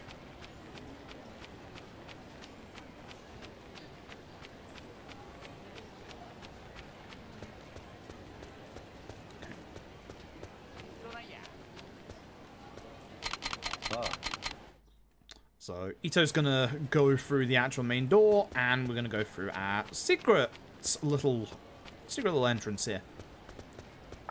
You think that somebody would notice this ladder at some point? It's massively sticking out. So ignore the letter. You don't need to do anything with anything that comes letter-wise. You can just leave. Which is nice.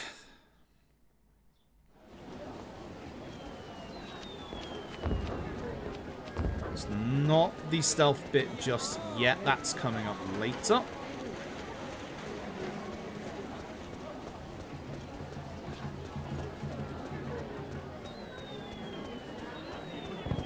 Next turn. You can tell which turning it is because there's always these Torii gates next to it.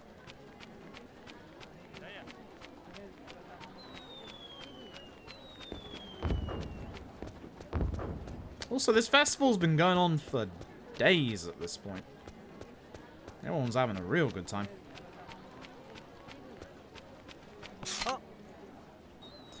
And we run back again. We're off to the Koetsu mansion.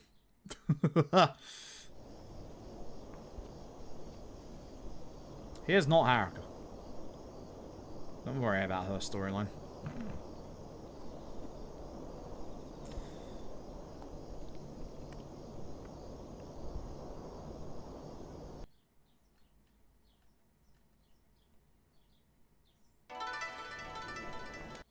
Okay, so Koetsu, then back, then stealth.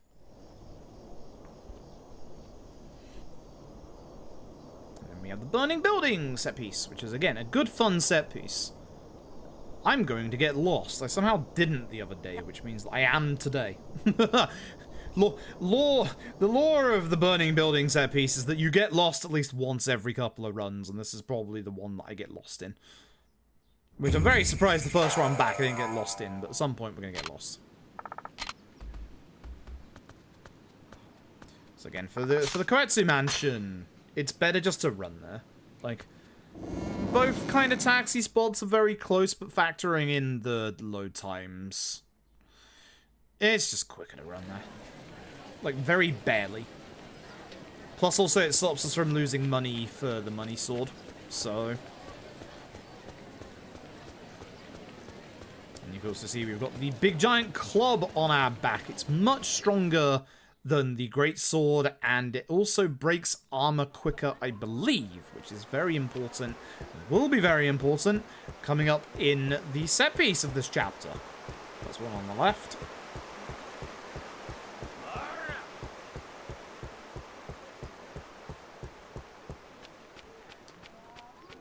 Give me Mr. Postman. And we're good. That guy looking around, like, fakes you out a couple of times, because he looks like one of the fight spawns, but he's not. He's just a guaranteed NPC there for, like, world-building purposes, which is nice. What? He's letting me sleep. That was me during university, with all the noise going on.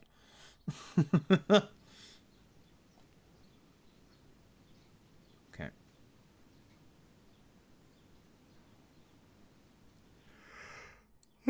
Excuse me. Fucking hell. Ugh. That tiredness is starting to kick in, which is a worry. I'll probably take a nap before we do OG2 tonight.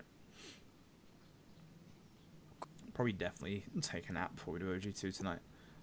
I love looking at Tap's notes for this chapter every single time.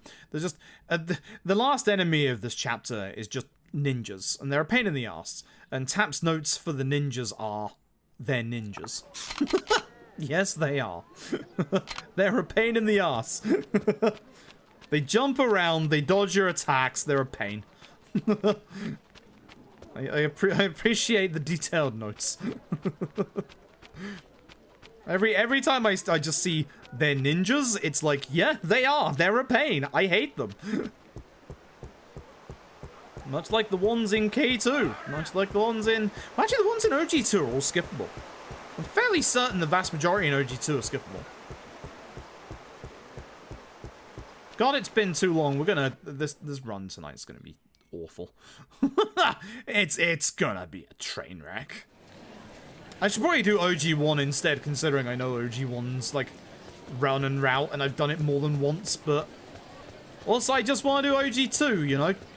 Like, if it's kind of the same with, like...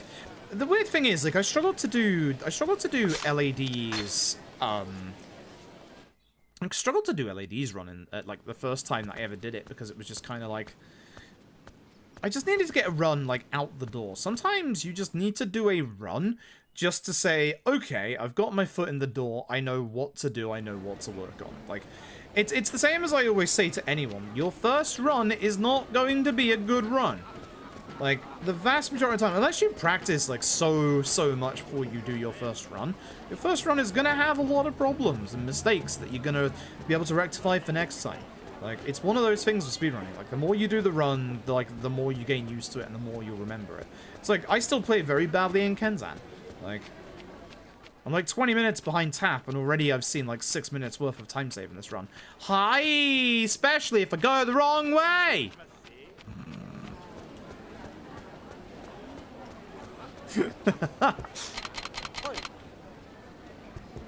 I had to go see him before going to the back. God damn it! God damn it! God damn it. Thankfully, there's no fight spawns around here. That's the nice thing about this area. Don't have to worry at all about fight spawns. Again, it's kind of like OG 1 and 2. The fight spawns have, like, set places where they can spawn in. Nah. So, as long as you know where those fight spawns spawn in, you... Like, with OG 1 and 2, as long as you know where the fight spawns spawn in and their, like, actual, behavior and pattern, you can actually avoid practically every single fight spawn in OG 1 and 2. There's one in OG 2 that's a little evil. There's one in OG 2 that's very evil, actually. That's the one I'm worried about. But most of the ones... There's still some nasty ones in OG 1 and the rest of OG 2, but most of the time it's not too bad. Punchy, thank you for the raid, I appreciate it. How did the Silent Hill runs go? Hope they went well. Let's go in from Punchies. This is Ryu Ga Gotoku Kenzan. This is the very first RGG game on PS3. Which, if you look at it right here, this game's gorgeous. Like, if you consider this is the first like RGG game on PS3, the colors are so vibrant in this game. Like, this game's actually really gorgeous. So you're just getting actually like at the right time because we're just finishing up a big old back and forth where we're about to have a stealth section. Those are always fun.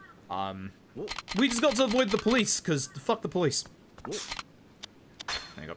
So, there's actually a very specific route that we need to take here, and if we can go fast enough, we don't actually have to, like, go on, like, a longer route. It's really rough. I don't like the way the new highlight thing is in Twitch chat. I'm turning that off. But hopefully everyone coming from Punches is doing well. You PB'd? Nice. Good to hear. Oh, I went a bit too far to the right there. This is gonna be rough, because I've got to go down here. It's a very, very tight timing at the start here, because there's a policeman on the road to the left here that we really need to get past fast. Also, if it looks weirder than my usual streams, because I have to look at the camera here, it is. Oh, God. Ooh, he turns around very fast. This policeman should be okay despite looking at us. We can just go to the left. And if we have the right timing, everyone in this part should also be out of the way. Perfect. Excellent. It's not that hard when you know, obviously, the route to take, but it is one of those things that if you mess up your movement at all, that guy at the end will be in a bad place, and so will the guy along the road as well. Now we're going to go into a building that's on fire. Because Miyamoto Musashi is not a smart man. We are Miyamoto Musashi in this game. Like, even it does the Ishin thing of... It's your usual Yakuza characters that you know and love, but it's actually actual genuine people from history. So, here's what we're gonna do. Run. So, for the first fight, you can just avoid it and just leave. Kenzan, again, is the first game that RGG did that has a dash. Now, the thing about Kenzan's dash is that you actually need to put your weapon away. It's a little weird. Also, if you can see in the top right, that's my money. Every time I attack with a sword, I lose my money. But it's really, really strong. I hate the enemies in this game. The passion. They will knock you to the ground. They suck. There we go.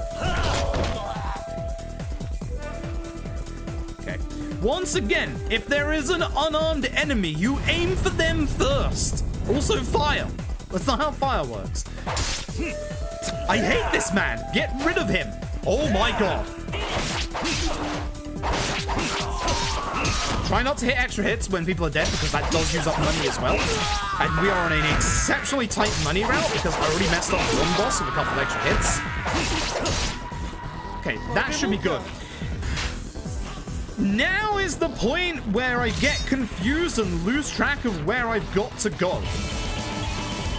This way? Yes. This way? Yes. This way?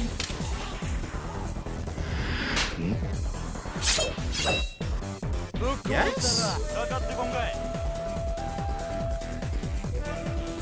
I have forgotten if this is the way. There's a man here who I'm going to hit with... Oh my god. I'm going to hit with a sword a lot. I'm fairly certain this is the way I want to go. We have to go through this room to get to the stairs? God, I hope this is the right way. I'm really upset if it's not. GA Games 84 and Holding Hippo, thank you both for the resubs. I appreciate it. Watch me get my ass kicked. Nah, you're not late, I'm early.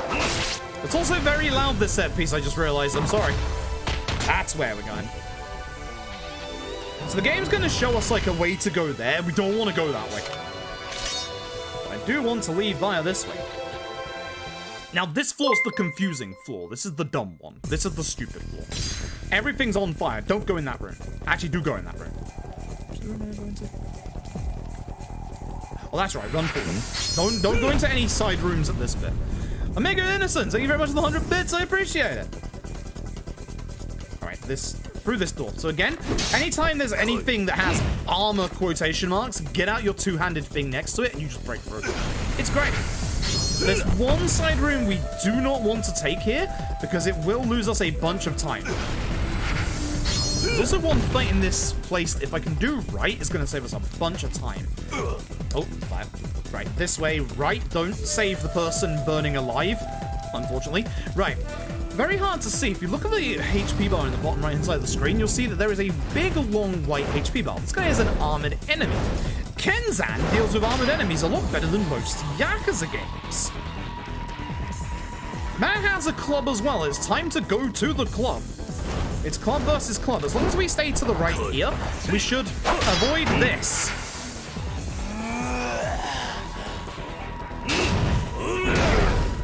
Yeah, good HP damage, I guess. So, for this guy, we are going to be using the club to break his armor. And then as soon as his armor is gone, we'll get hit with the sword. Not too bad, not too bad. Not great, but not too bad. Now the basement is gonna open up, and this is where we get to the enemies I mentioned earlier, the pains in the ass. This is where we go down and fight Ninja from Fortnite, except there's 3 of them. Because the ninjas in this game and the ninjas in K2 and kind of Ishin. Ishins are a little more manageable, but the ones in this game are a pain in the ass. That man tried to knock me to the ground. Oh yeah, don't hit the fire as well, because you will interrupt your own combo. I'm going to use the heat attacks. I want this man dead. I'm running out of money. In terms of my... Really? In terms of my actual money at this point, I'm a little lower than I would like to be by about... I think about 300 yen. Which is not great. Which is really not great. I've somehow just saved a minute. I don't know how. I don't know how. That was not good. Oh, this is the... Right, this is the Colosseum. Right. Only in Kaito Files. No, Ninja is in a lot of Yakuza games. The building is now no longer on fire, by the way, which is good. But yeah, those enemies are a pain in the ass. They jump around a lot. They dodge your attacks. They'll attack you a lot. They'll knock you down to the ground in like 2 hits. They're a massive pain. So, unfortunately, you just got to deal with them. You just got to deal with them. Charge, yeah, it charges a specific set of money per hit. It's not a percentage. It is a specific set of money, which is the entire reason why in the early game we had to get that, like, set silver plate drop and then sell it to Ebisu, is because, like, we need this extra money. That's the reason why we start that one sub-story as well, is because we need the extra money. It is exceptionally important we get the extra money. We also do not have enough money to finish this run with the money sword. Which, thankfully, there's going to be a very rich benefactor in 2 chapters' time. 2 chapters' time? Yeah, 2 chapters' time. And he's going to give us the rest of the money that we need for, obviously, the rest of the run. There should only be 4 fights in this chapter. Stick guy, and then the arena stuff. Damn you, stick guy. Stick guy sucks. Stick guy's actually a pain in the ass. You'll see. You'll find out why we call him stick guy in a little bit. A surprise, he uses a very long stick. We come up with very good names. He actually has a proper name. I don't remember what his actual name is, but we come up with very creative names in the Yakuza community. Oh yeah, Miyamoto Musashi kills people. For those who don't know, we're actually Miyamoto Musashi in this game. Forgot to mention that. We're the Miyamoto Musashi. We might look like Kiryu, but we are Miyamoto Musashi. Only problem I'd say with Kenzan is that you don't have any fast travel in the top part of the city. You have fast travel everywhere else, which is really nice. It's really, really nice, but unfortunately, other than that, we just have to, like, walk around most places. The Koetsu Mansion that we're going to here as well, this one is kind of in the middle of 2 taxi spots, and for the sake of saving money, it's actually, like, it's probably a tiny bit faster to taxi, but only by, like, 2 or 3 seconds when you factor in load times of the PS3. So to save money for the money sword, it's better just to run. Like, you're not losing that much time by running, and you are saving money for actual attacks. Fight spawn on the right. It's very easy to tell the fight spawns in Kenzan, which is nice as well. Like, anytime you see someone looking around like this guy, they're a fight spawn. This guy is the exception. He's not a fight spawn. He's there literally all the time. But if you see anybody on the street, like, walk around and then stop and do, like, the turn and look around thing, they're a fight spawn. And the nice thing about Kenzan's fight spawns, all of them, every single one of them take an extra, like, half a second to a second to actually start moving when they notice you. So even on the more narrow roads in this game, you have a lot of time to be able to avoid them. There's only one real fight spawn in this game, not the one we hit earlier. A different fight spawn. There's actually a really bad fight spawn to try and deal with in this game, but thankfully, we just bait him out. We just, like, bring him forward and, like, back again.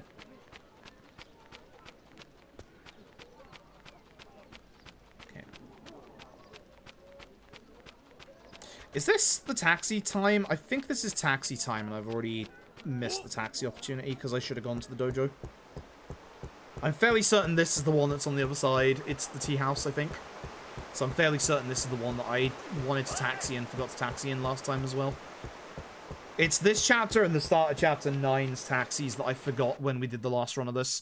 So I'm fairly certain I'm losing a big bunch of time. If the minimap says to go to the bottom left, then I've absolutely gone the wrong way. Nope. No, I'm getting my bits mixed up. We're fine. No, we're fine. But chapter 9, I know for certain that I messed up my taxi route. So, at the very least, I know what to do there. So. And Veteran Guild Edition, I will be honest, I don't actually know. Don't remember. Also, you're seeing a couple of... Wait. Oh, it's the next chapter. Oh, fuck. Don't mind me. I'm lamenting the set piece in the next chapter. It's the one set piece that all Kenzan runners hate. Because it's terrible. There's a fixed route through it, but it's a literal goddamn maze. It might only be 3 screens long if you know where you're going, but if you go the wrong way, you walk back on yourself and go back to the beginning. Here's how to confuse Kenzan runners with one simple color. Orange. The color of wheat in this game.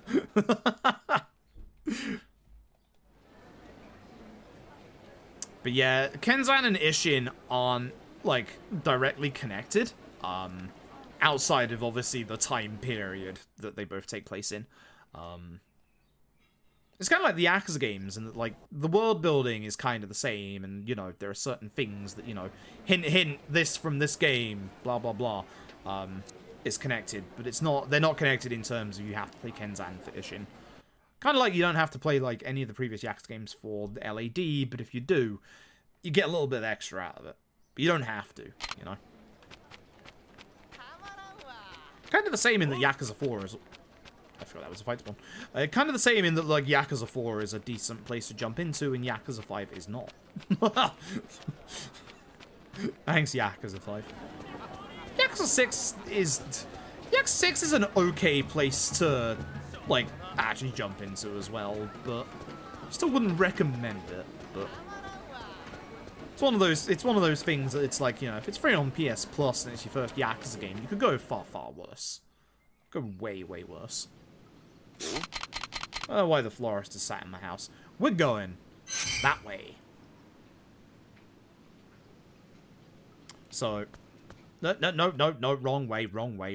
I need to go taxi, moron. Again, it would be really nice if we had a taxi right outside our house here. But the palanquins don't go to the upper part of the city, unfortunately.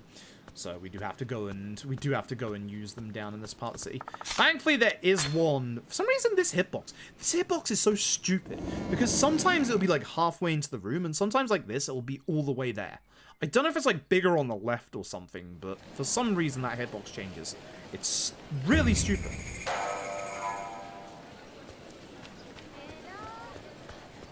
I think it's down by 1, right? No, it's left 1.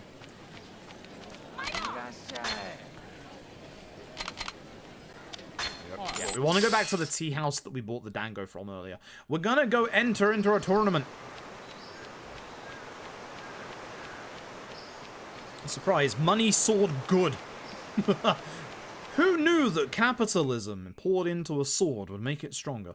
Anyway, this is going to be our Coliseum. Again, most Yakuza games have a Coliseum section. This is Kenzan's. Funnily enough, Ishin doesn't actually introduce you to one. It has the underground dungeon though, which, ew. Hey, old man. This old man has a stick. This is the stick, man. He's gonna smack me with it. This guy actually sucks to fight. This guy actually sucks to fight. I genuinely hate fighting this guy a lot. He's also loud. Anyone that has a pole like this is really loud for some reason. I don't know how I missed that, but sure.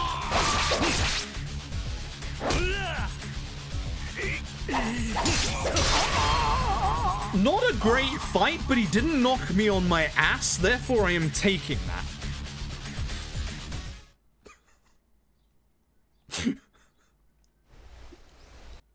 Trust me. Trust me. Anyway, we have a very weird thing coming up here.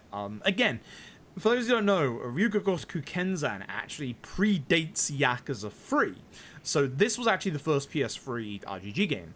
And your revelations in the mainline series start with 3, but your revelations actually start with Kenzan. And we're going to go get to the revelations guy here. And the way that you do... Well, we've already missed one revelation in the game already, but the way that you do this revelation is a wonderful little mini-game where baseball wasn't invented at the time. So this lad, for some reason, is going to throw melons at me. Which, here's the thing. Much like most Yakuza games, it counts as a mini-game. Therefore, it's skippable. So we're not going to let him throw melons at us. It's the exact same mini-game as the firework cutting one in Ishin, if you've ever seen that before. I want the bottom option to this guy to enter the tournament, because Madada is the first option, which is wait. Or like no. And someone was working on fan translation for this. I don't know what happened with that. Yeah, most of the time translation runs are not allowed. The PSP one is for one, because that's like the easiest way to access it. we don't usually... Here's the problem. We don't allow emulator runs for most Yakuza games because, as we found out with this game, ironically enough, if you emulate this game, it runs 20 minutes faster. No joke. Oh, fuck you.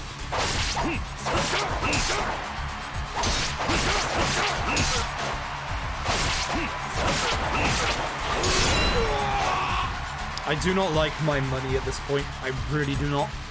I think I'm very, very behind, and that's a problem.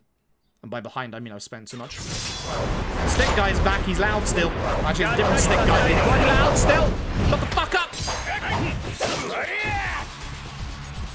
What?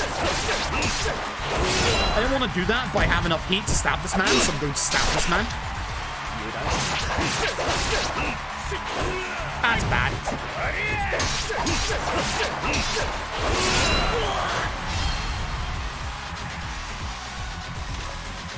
I'm like about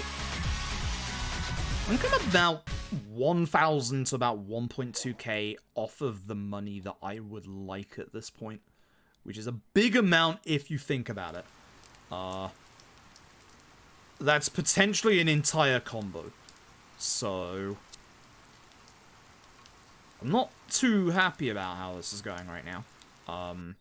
If I run out of money, it's not the end of the world because we just go back to the nameless katana. So it's not like the run is over if I run out of money, but I will lose time. It's just one of those things that obviously I'd rather not happen. And Marame's back. He's finally back again, trying not to murder us this time. Appreciate that, my dude. But at times, literally at this speedrun, that we pretty much just jobbed to this guy. It's great. That's the end of the chapter. I think I'm saving time. Yeah, I'm saving 43 seconds. Neat. Told you I was bad at Kenzan. Okay, so this is the 2 taxi points that I forgot in my previous run. So this is where I am going to be taxiing and making sure that I taxi. And also remembering that I have to leave my house.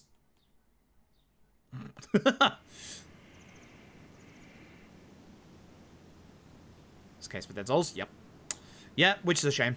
It's a massive shame. I'm one of a couple of people that would genuinely like to play a better version of Yakuza Dead Souls. But like, it's such a problem because the Dead Souls name is kind of toxic in the West, which is a shame. It's stupid things where people who haven't even played Dead Souls will just tell you don't play Dead Souls and just be like inherently toxic about it because they still think that like Dead Souls was the game that almost killed the series off in the West. It's stupid. It's really stupid. Like, it really is. So that better be the right taxi point.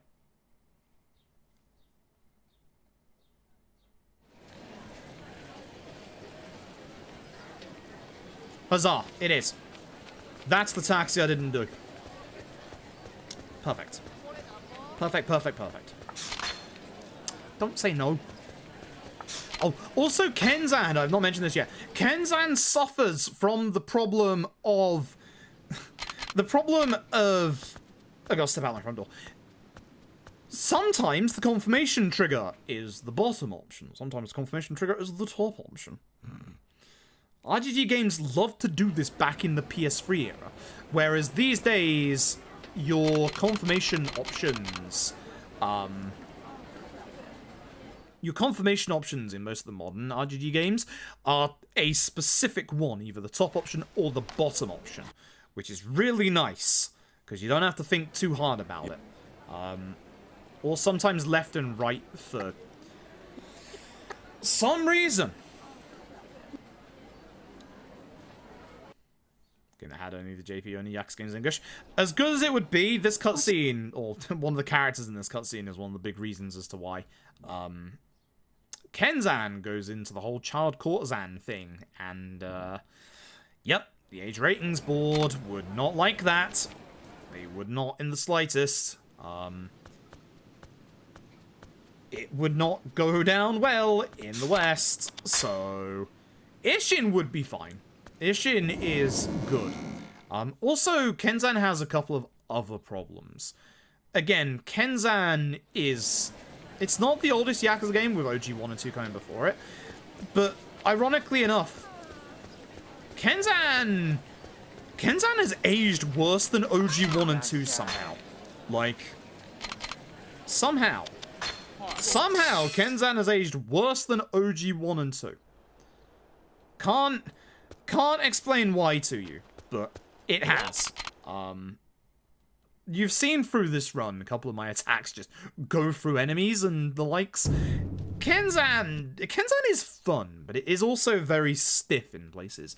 It's really aged badly, which is weird because I will constantly like say how good Kenzan is to play. Like, Kenzan is good fun to play. Like, I love doing this run. There's a lot of downtime, as you can see, but Kenzan's run is good fun.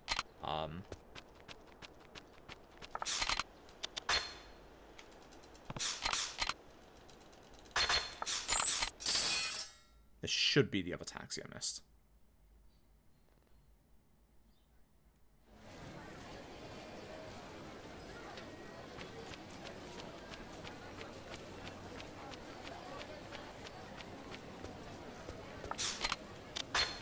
Also, as you can see, your turning circle is a little weird in this game.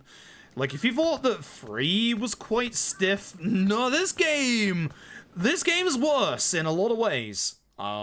Also better in a couple of ways, weirdly enough. But this game is stiffer than 3 in a couple of ways, which people complained about 3, you will complain about Kenzan, but it's still good fun. Again, the gameplay is massively, massively different. If you've never, like, seen Kenzan before, like, Kenzan, when you level up, you don't get your traditional level up orbs. Instead, the game's gonna give you, like, one of a couple of different things, like HP, speed, attack, sometimes combo. Kenzan's very different. I don't want to use the word arcadey much in the same way that I don't want to use the word arcadey for the PSP games, but it just plays differently, and it's fun because it plays differently. Like, your combos are still gonna be the same, you know, your square button is your light attack, your triangle button is your strong attack, but it plays differently. Like, and that's the same reason as to why I like Ishin a lot as well, is that it's still the same kind of, you know, square does your light attacks, triangle does your strong attacks, but it plays differently enough that it feels a bit different than your usual Yakuza games, which is nice. Like, it's not obviously like a complete genre shift like obviously LAD is, but it is good fun. It is very good fun. And kind of the lightness of like Kenzan's like combat as well actually helps it out quite a fair bit. Like, not for the speedrun, but casually wise, like, it's really good fun. This is it, isn't it? This is the set piece, isn't it? This is where I start, like, literally tearing the remaining hair that I have out, isn't it? It is. Yeah, it is. Ah, here we go. Alright, coming up soon is going to be the set piece for Chapter 9. We call this the field set piece. Mostly because we're in a field. More accurately, we're in a maze of wheat.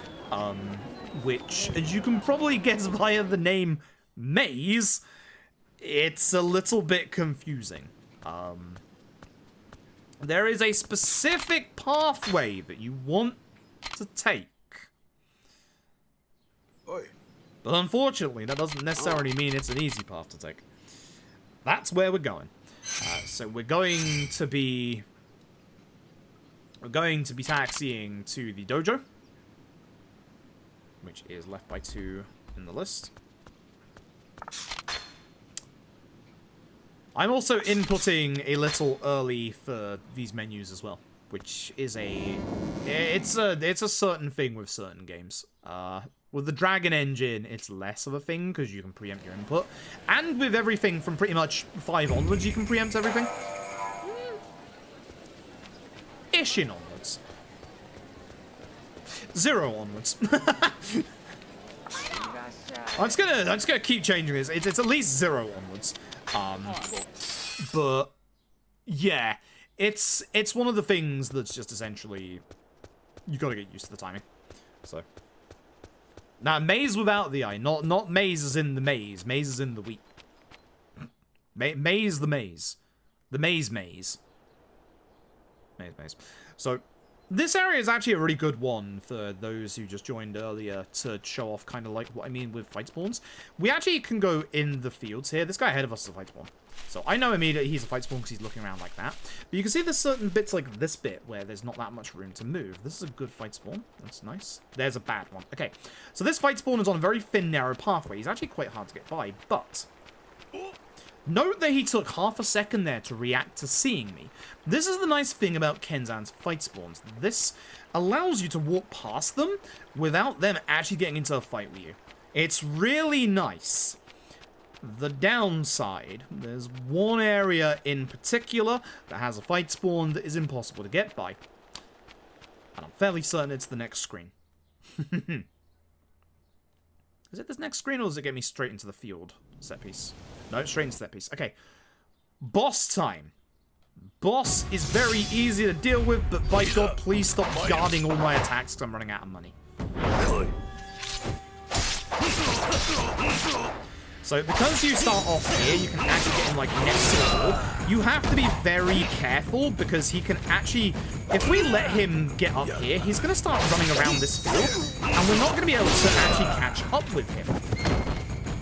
So ideally, we just want to do a full combo to make sure that he doesn't run away. Not a great fight, because he guarded a couple of times. I am running out of money. Now, I have to go a specific route through this set piece.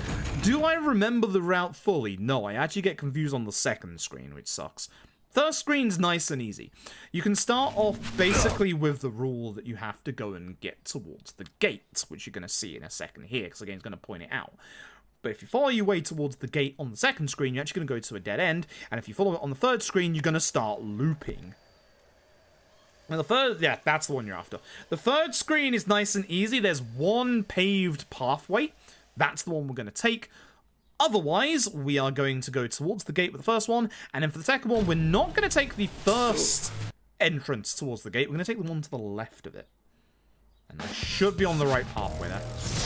Hey, Arts. Yup. Kenzan. Very important. So, for this one, just go straight forward. No. Stop that. So for this one, usually you would go straight forward here, but no, I want to go this way. And this should lead to a long room. Perfect. Where I take this entrance, and this should get me to where I need to go. Perfect. This room has two of those enemies I was telling you about earlier. Notice how he started to do the sword sheath thing there? Oh, please. Oh, no. I'm running out of money in this run. This sucks.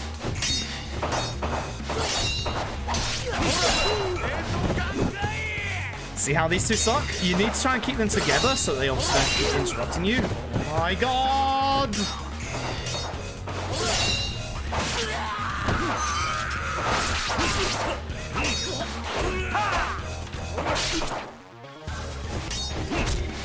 That should break his guard. This is bad.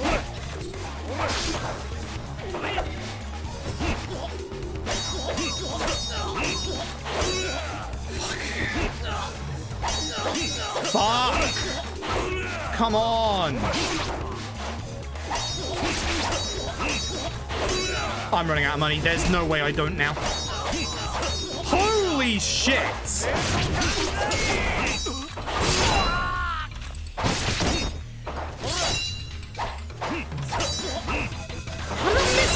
Yeah, we're running out of money. There's like literally no way to not run out of money at this point.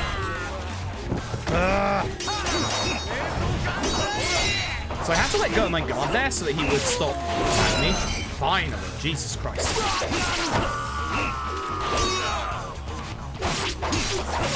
Terrible. Absolutely god-awful. This is bad. This is actually really bad. This is actually really, really bad. I'm 100% running out of money. After that and the fights earlier, 100%. There's no way I don't. Now we have to run all the way down there. And I mean run all the way down there. This sucks. So we are going to lose time at some point in this run now. There's no way we don't. So I need to now be very careful, and I need to pick when I change out the money sword, because I need to save some money for certain taxi spots.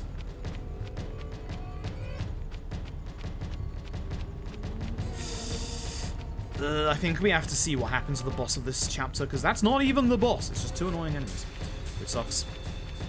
But yeah, thanks, Yacht. I appreciate it. This is probably... Yeah, I have to pull this guy back because he's looking this way.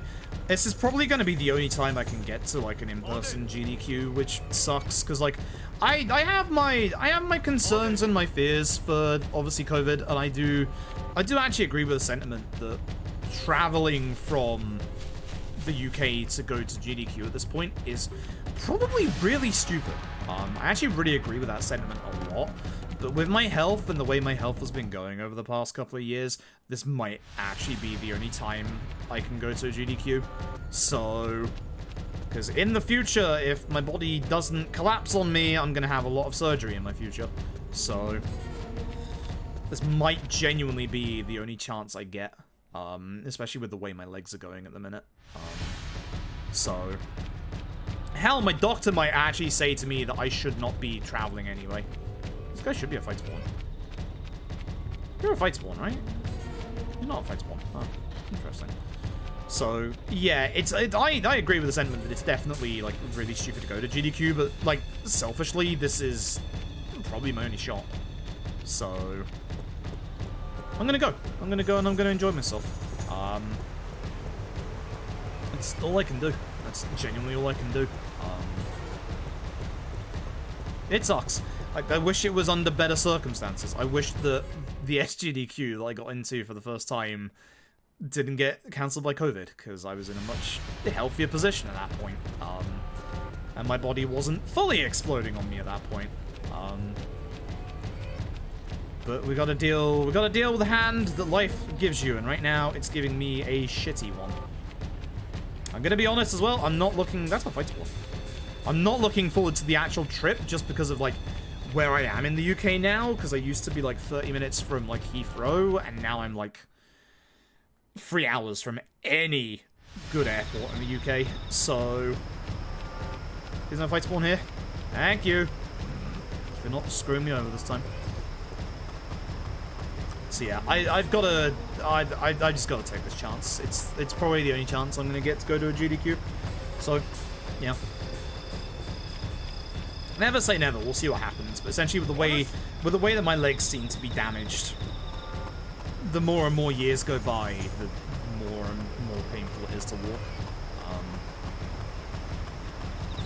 Which obviously I know they have, like, disability access, but it comes down to, like, if I do end up getting disabled, which would suck, but is a genuine possibility right now, it's the whole thing of, like, you know, how comfortable would I feel if I had a physical disability getting from the UK to the US, considering the problems that I'm going to have now whilst I still have my legs working somewhat.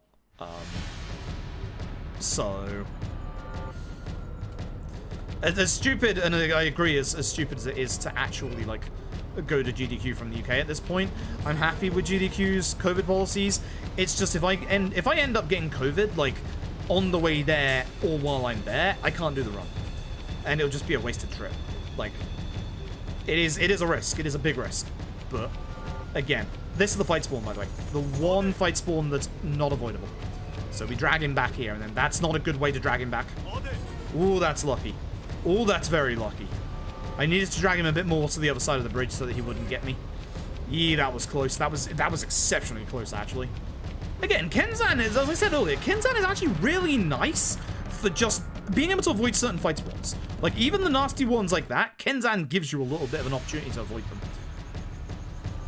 But yeah, it's probably my only chance. And I was already considering... I've said this a couple of times. I was already considering not submitting Yakuza for the next GDQ, because, again, there is a sentiment going around that, you know, why does this guy keep getting Yakuza runs in? Which I also agree with, actually. Like, funnily enough, like, that is a criticism I also do agree with, because I genuinely... I've said this multiple times. You get Tap in, you get Big Nono in, you get Kuro in, you get, obviously, Tom in for LAD, which sucks. Like, any of them will do as good a job as I would, if not better, especially at their choice of games. Like, any of them would do a phenomenal shot at GDQ. And, again, we've noticed that whether it's, you know, by coincidence or not, GDQ have only taken, like, the Dragon Engine Yakuza games. You hit me on the way up, you fucking forgot you did that! Fuck, I completely forgot he stunned you on the way up. Son of a bitch, this sucks. Because you can avoid this. Like, whether it's coincidence or not, GDQ have only taken the Dragon Engine Yakuza games. Jesus. Oh my god, this is a bad fight. Fight's not over, by the way.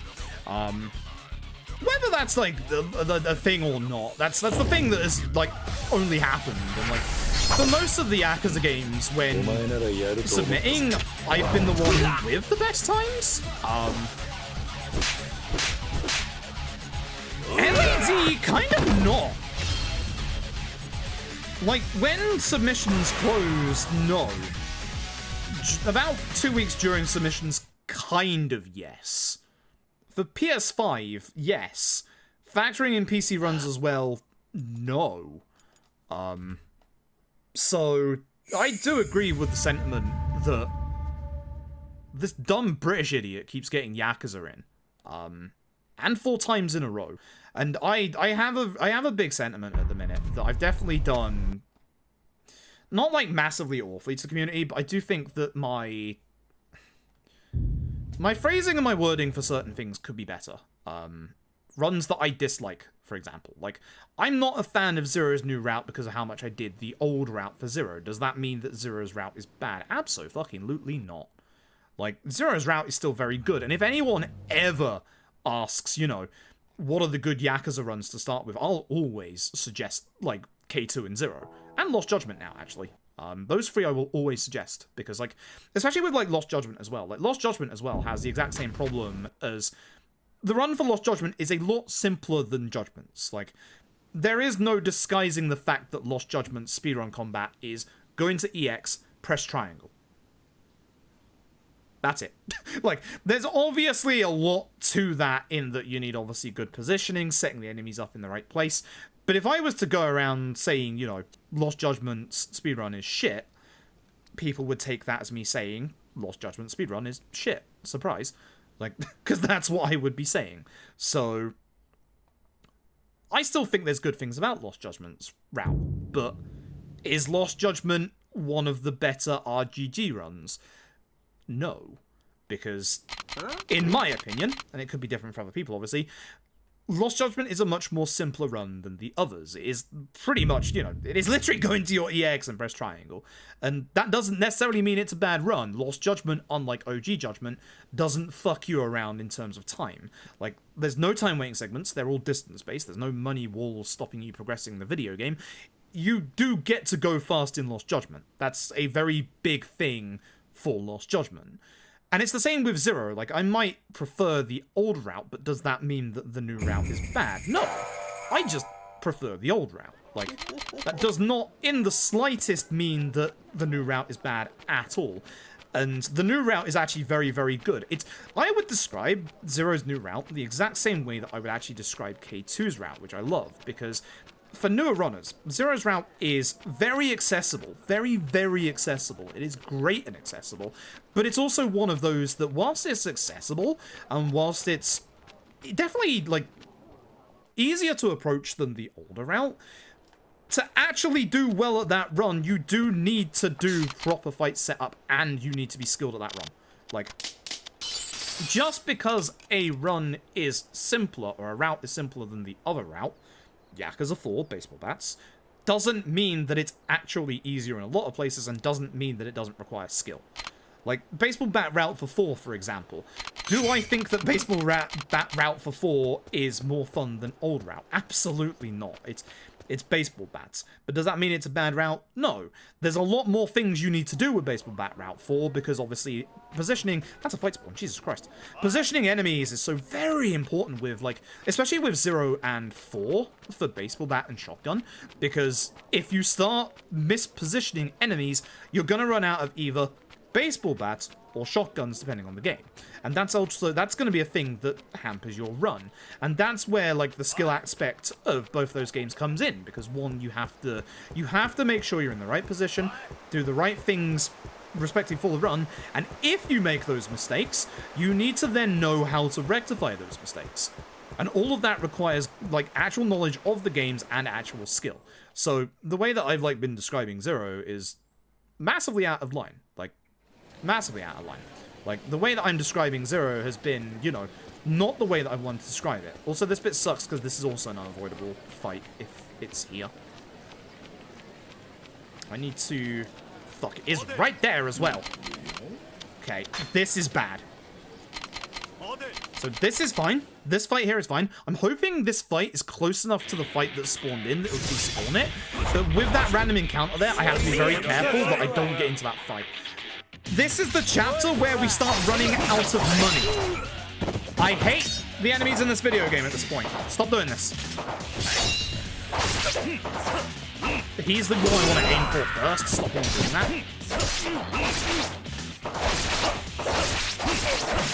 So notice my money's going down. Really?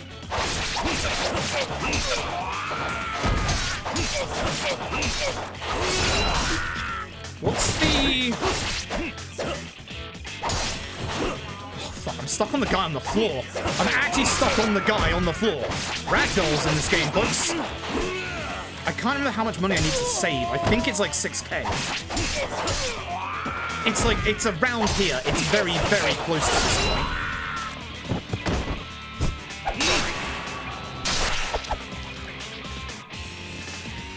This is bad. This is bad. This is bad. Do I push this? Yep. So, good. Holding right avoids that fight spawn. But because it was there, I knew it was there, thank God. Bottom option. Always bottom option. Twice. Yeah, good. I have one more fight left with the money sword. So... At this point, we just use it. At this point, just use it. Like, we're running out of money. There's nothing I can do. Like... You can buy whatever you want here. I'm obviously going to go for the cheapest thing. Because I'm running out of money.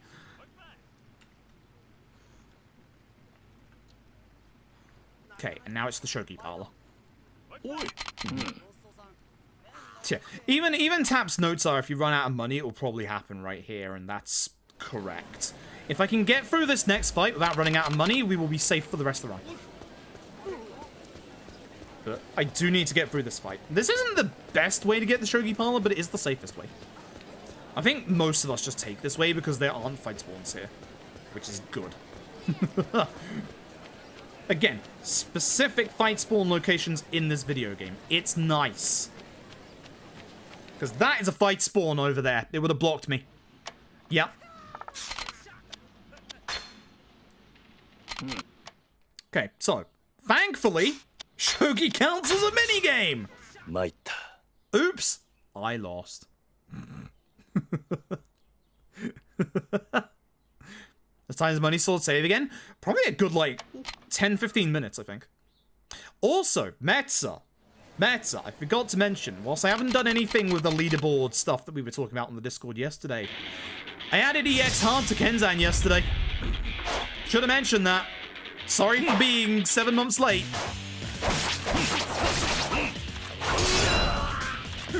Oh, these guys suck. I forgot actually this fight sucks against these guys. I really wanted to do a heat. I'm not gonna do that. This guy. This guy, though. I should be using more heat attacks. I apologize about being so late. So, yeah, fair enough. Okay. 2.6, so I had a little bit more than I expected. That is the fight that if you're gonna run out of money on, that's the fight. Like, usually it's that one. That's interesting, because the optional fight spawn we had only gave us 100 yen, so it wasn't that significant amount of money they gave us. But I had some bad fights. Like, I had a lot of fights that just demolished me, like, guard-wise. So, I'm surprised. But at this point, we're now gonna get a whole bunch of money from this guy. Which is fantastic. which is absolutely fantastic. But yeah. And yeah, as Meta says, there's like it's kind of like, it's not as in-depth as like Ishin's like blacksmith stuff, but there's, much like Ishin, there's a bunch of different swords that do different things in the game. But the money sword, like, the money sword is the easiest one. I'm not sure if it's the easiest one to get, but it's definitely the easiest one for us to be able to proc. Like, it literally is just use your money. Like, as Meta says, we don't have to, you know, be drunk. Which, it's kind of nice. It's definitely very nice to use. Hey Froob, sorry I'm late. Hope you're feeling a bit better today. Never apologize for being late, never apologize for missing a stream. I'm not one of those streamers that, you know, is gonna say, you have to see every single stream, otherwise you're not a dedicated Froob viewer. Fuck that. Any streamer says that you have to see their every single stream, fuck that. That is not a good streamer you are watching. That is somebody trying to get you into a very nasty parasocial relationship. Fuck all of that. Fuck all of that. Everybody has their own lives. You do not need to see every single stream. Do not panic. Do not worry about it. You probably won't miss much. Save street base and damage is always active. Interesting. Huh. Probably every potential fight spawn. Yeah, which I guess is one of the reasons why we didn't route it in for this, but like, if it's actually not that bad to get, like, I'd consider it. It's definitely a lot safer. I'm not sure if I can say that considering it populates fight spawns. It's definitely a lot easier to keep the run going than potentially running out of money, at least. There's our money. Thank you, my dude. We now have a lot of money for the last couple of chapters, thank God. Tracking your viewers in a spreadsheet. Check who's truly loyal. Damn. That's the reason why, just, I don't know. I don't like, I don't know. There's a lot of things about Twitch I just don't like in terms of, like, you know, like, followers and stuff like that. Like, it's the reason why I just don't care about, like, you know, like, viewer numbers, is because, you know, anyone who watches the stream, you're cool. That's the bottom line. That's just it. It doesn't matter how many people there are. It doesn't matter if you talk in chat or anything like that. It's why I have, you know, the reasons not call out lurkers. If you watch the stream, you're cool. That's my opinion. Good job. Very simple. Yeah, make sure to unfollow. I'm at 13k. That's way too many people. It's way too many people liking my bullshit. Why do you like my bullshit? I don't understand. Also, thanks, Lord Mouse. I appreciate it. We should hopefully have a good end game. I still have plenty of time to save. Again, I'm like 20 minutes behind world record, and like there's already been like 6 minutes of time lost that I could easily pinpoint in this run so far.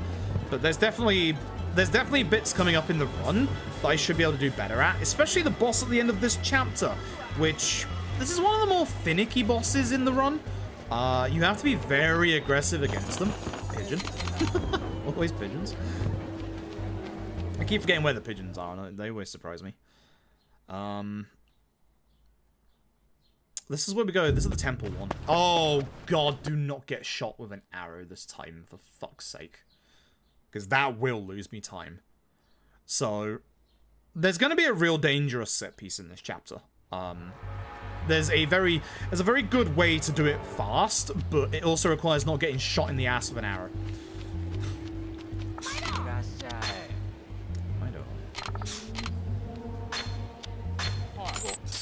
So, if you remember the route that we took, like, way earlier in the game... Hey, I went the right way for once. If you remember the route we took earlier in the game when we went to the cave where Majima was, we're going to be doing that again. But we're going to be going past it. We're going to be going to the temple that we ran through near the start of the game. So again, this is one of those roads where fight spawns are kind of nasty, but you don't actually have to worry about them. You'll see a couple on the way, for sure, that we can just avoid. That's not a fight spawn, that's police, I believe. At least a man with a lantern walking around. My bullshit is fun. I appreciate it.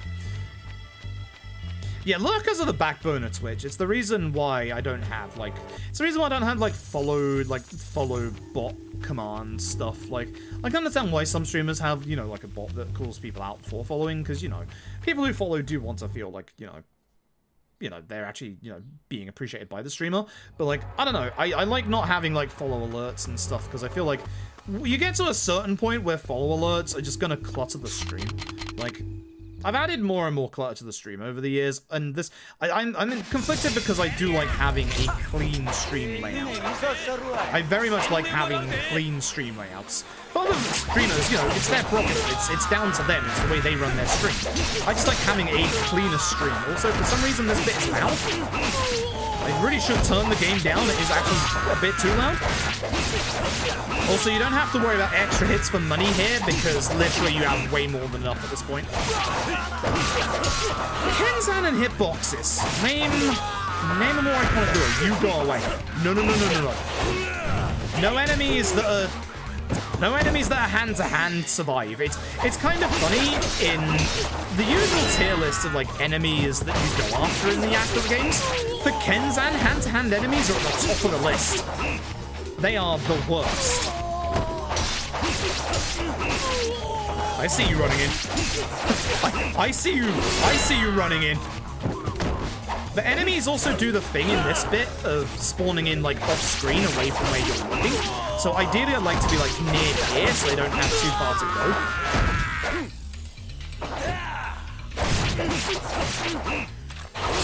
Kenzan, I love you, but I am not here for your bullshit.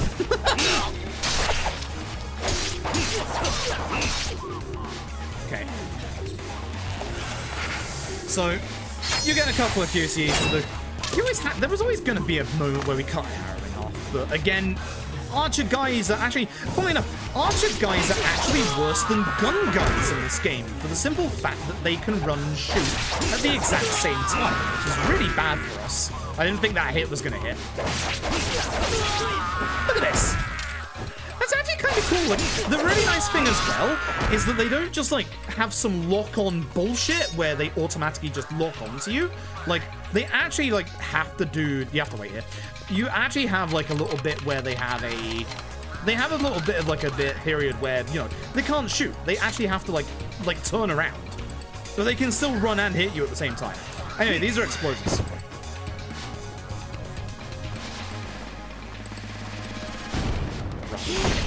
Hit by that. Ah, the lingering hitbox. I forgot about you. Anyway, this is where we found out about the dash. If you just put your weapon away, you dash. Like, this is the first RGG game with dashing. Like, it's just done in a really weird way. Ideally, take the stairs so you don't obviously lose your momentum. And then we're going to come to a couple of... I hate you so much. A couple of barricades along the way where, once again... Two-handed weapons are best. Now, because we're not dealing with the enemies here, the frame rate is going to tank.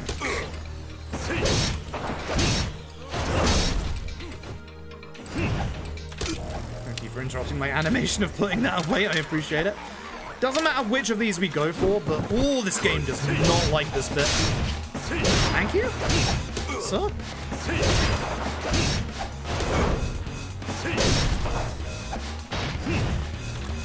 I'm dropping inputs because of how low the frame rate is. But the problem we've got here are all of these archer enemies. Because all of these archer enemies are actually a big problem going forward here.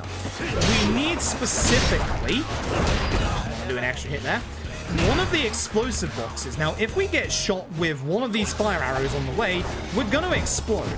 Now, the guy with the explosive boxes is here. This is a massive time save, so we want to do this right. You really do not want to get hit by any arrows here. Please.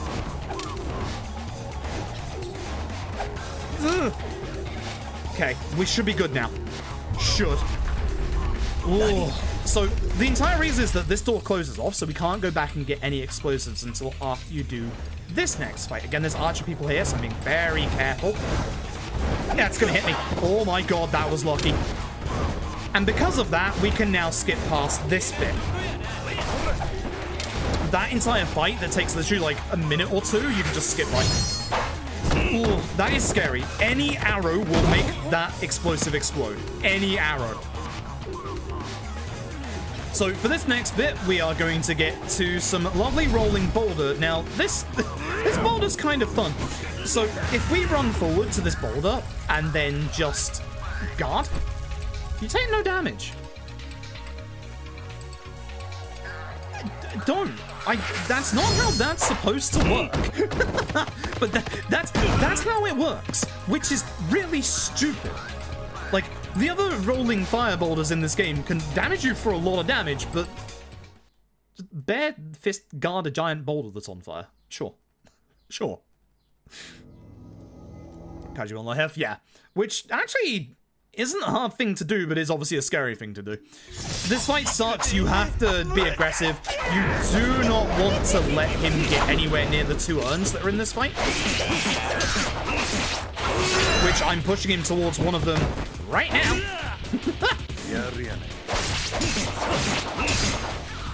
I should knock him to the ground for the team attack, actually.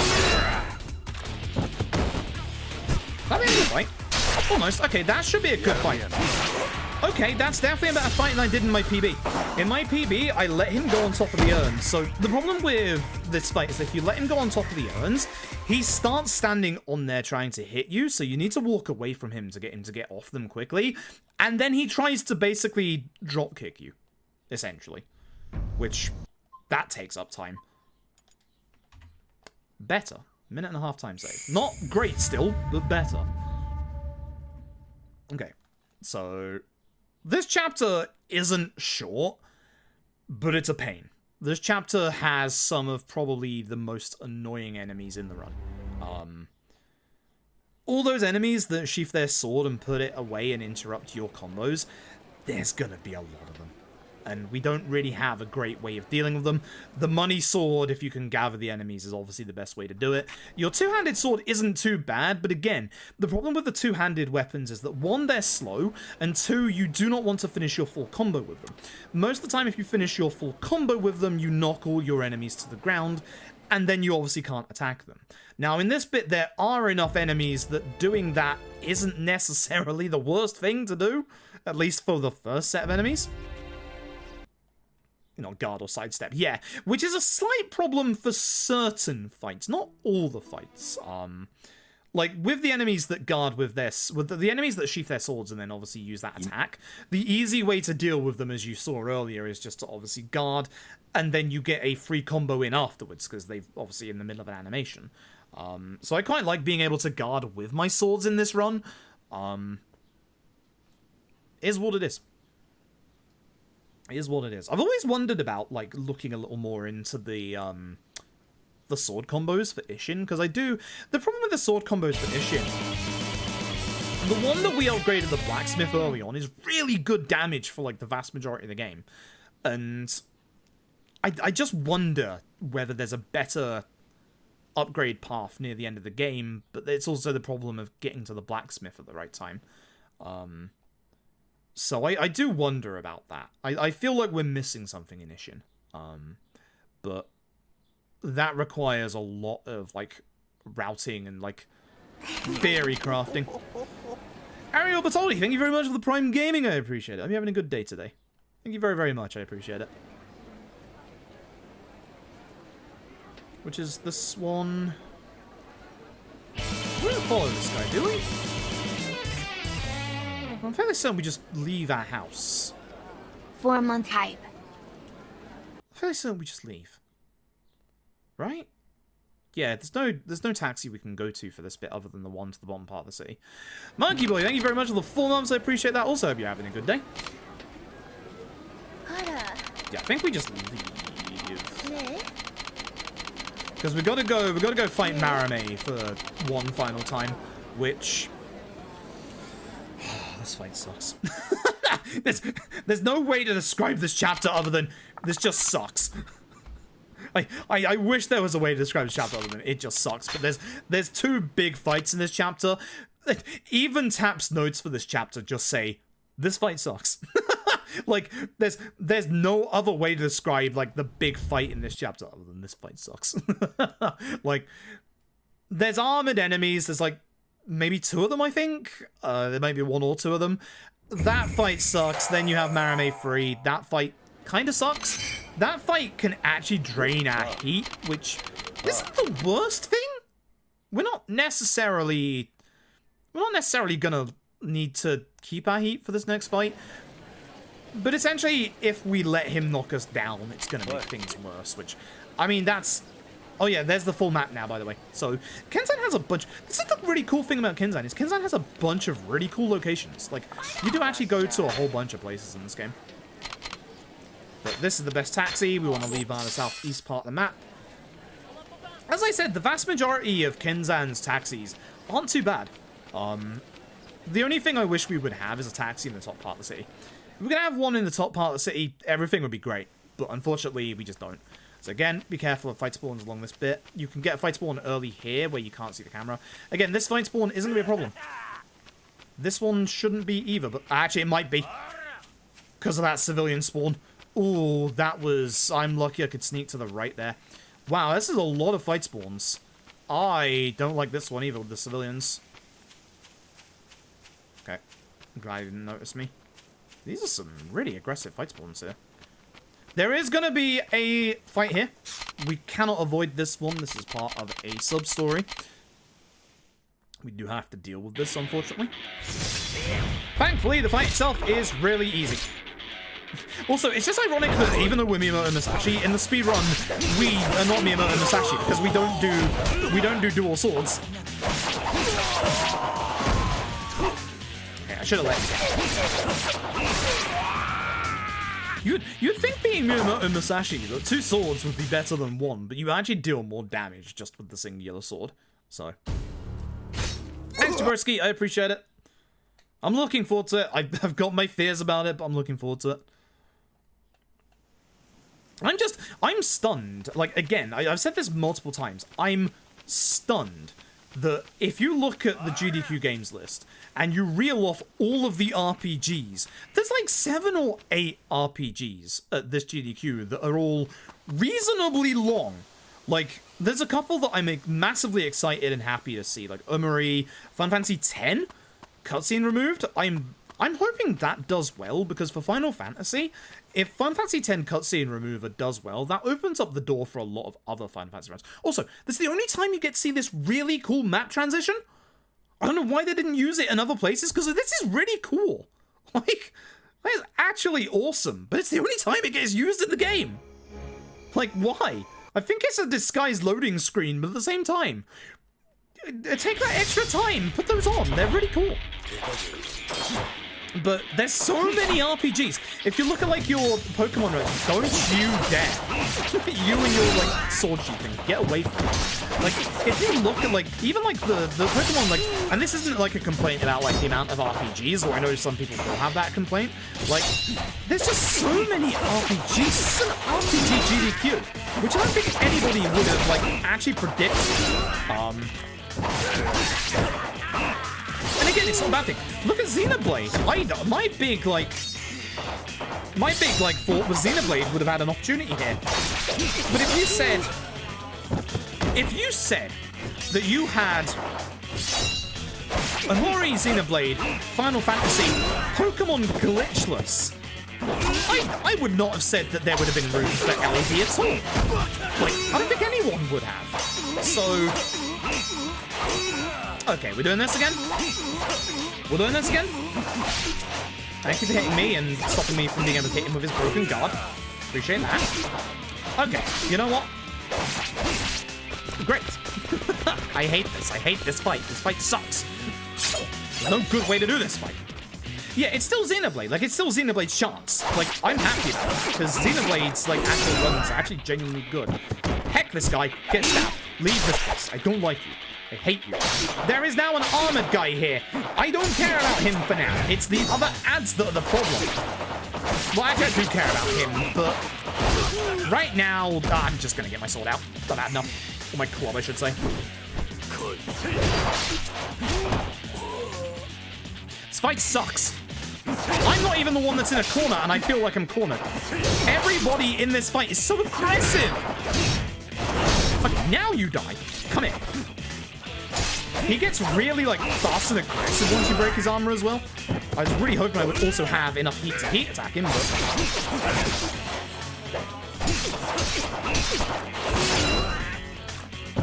Full items.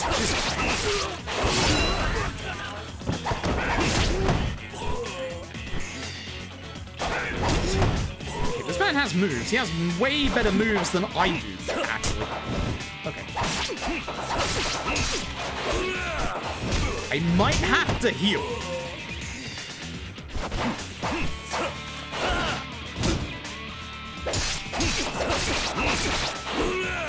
Really, Kenzan? You're gonna stop me there?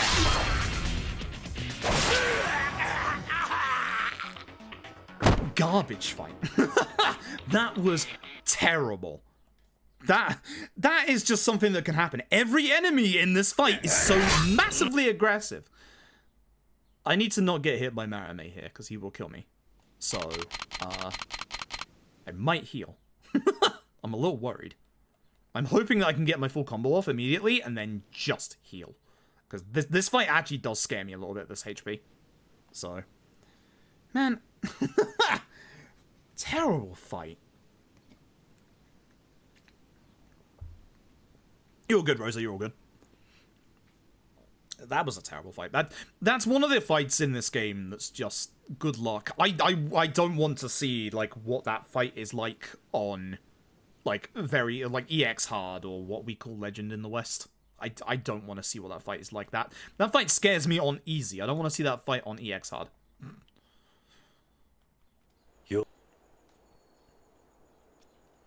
Okay.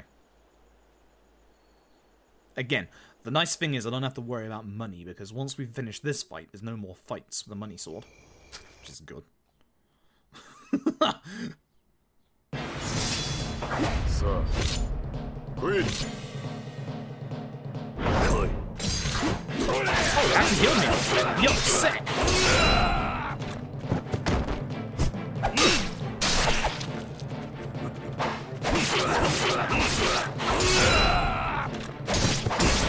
A good Marame fight in 2022?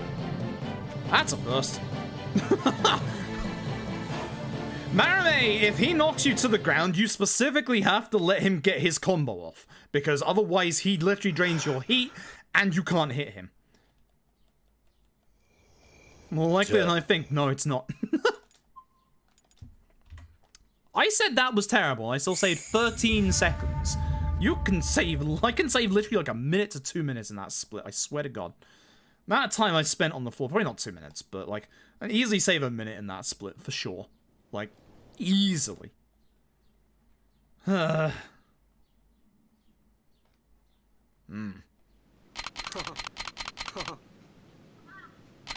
Saria, this way.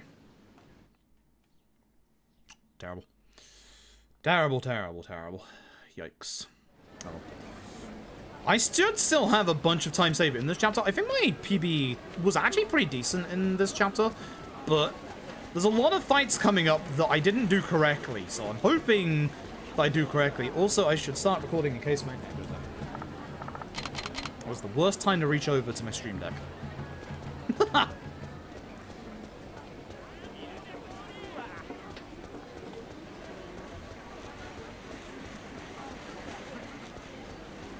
Yeah, this won't be the only stream we do today, by the way, folks. Tonight we will be doing OG2, which, boy, that run's scary. We've only ever done one run of OG2 before, which was the night that Lost Judgment came out. So I'm already going to be rusty at it. And also the first run that I did was terrible, because my old controller, my old DualShock, every time I press square, sometimes the controller would register it as a circle input, which, oh boy. In Yakuza OG2, the one button that you do not want to press is, funnily enough, circle. You do it at certain points, but not all the time. OG2 will be at normal stream time, yes. After this stream is done, I'm going to have dinner, and then I will also, I might nap for an hour. Because I've got like 6 hours sleep. I actually got a decent amount of sleep. I'm also like really tired still. This usually happens when I try and fix my sleep schedule a little bit more normal. Essentially, so here's the thing. So what I want to do over, like, the next month to obviously prep for, like, GDQ is to fix my goddamn sleep schedule. So, my plan is to start waking up at... What I want to do, because I have a big plan. Because as you know, obviously, I struggle with, like, exercise with the way my legs swell up to 3 times their size at the minute. The reason why, you know, this might be my last GDQ is my legs are actually potentially breaking. What I want to do is I have an idea for a lighter exercise path that should... It'll cause my legs some problems, but not as much as, like... More exercise, but less exercise just over a longer period of time. So what I want to do... That's supposed to be the bottom option, I believe. I think. What I want to do is I want to, instead of doing, like... I'll have, like, a day, every 3 days dedicated to... obviously doing, like, longer exercises. But what I would like to do every day is at least go out for a walk. One thing that I have struggled with since getting COVID, like, 3 months ago, I run out of breath some days a little earlier than others. So my plan is to start getting up at 10 in the morning, instead of my usual cough 5 p.m. At night. And then I will... spend my morning, I'll have, like... I'll also be able to actually get 3 meals in a day this way. I'll have breakfast when I wake up, then I will go out for a 30-minute walk. Simple as that. Because I can regulate, like, my, like, you know, if I need to stop for a little bit on these walks, I can stop for a little bit, or I can keep going. And basically just do more walking exercise, and then have a day dedicated every couple of days to doing, like, more out-and-out exercise. I can still do a lot of, like, upper body exercises, which is what I'm going to be doing, but it's the lower body exercise that's a problem. And this is why the money sword no longer is a problem. Because the wonderful blacksmith here is going to give us a very good sword. The best sword we can get in the run. Which is nice.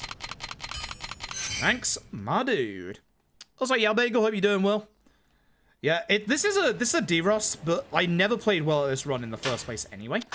So, down to our money sword, change that out for that sword right there. You can see we went from 81 to 101. I believe it's our piercing damage. Wrong option. Our piercing damage is not as good with this new sword, but our piercing damage doesn't matter because for breaking through armor and stuff, we use our club. So, I'd rather have the out-and-out damage that we get, which is nice. Koetsu Mansion? Yep. I'm glad that I know my kana to know which is no and which is yes, which is obviously the basic kana. I'm glad I spent, like, a year learning, like, kanji and stuff. I wish I'd kept up with it. I really do. That's another one of my big life mistakes alongside not learning the saxophone. That's why I was enjoying the jazz conversation earlier. I love the saxophone. I love it a lot. But I can't learn the saxophone anymore. Once again, thanks to my body issues. I am supposed to walk. Koetsu is a walk, not a taxi. Actual predictions time about the run choices are, will not PB, will PB under a minute, between a minute and 3, between 3 and 5 over 5. Interesting, okay. There's plenty of time save, I think, in this. Like, if I'm being brutally honest, I've said there's plenty of time save in this run. You know, if the guy that has the stick doesn't decide to jump over the pier, for example, that's going to save me a minute. But there's also a lot of time loss as well. You all saw the other day that Gun Pope somehow managed to kill me. So... Ooh, that vital one's interesting. This one. Okay.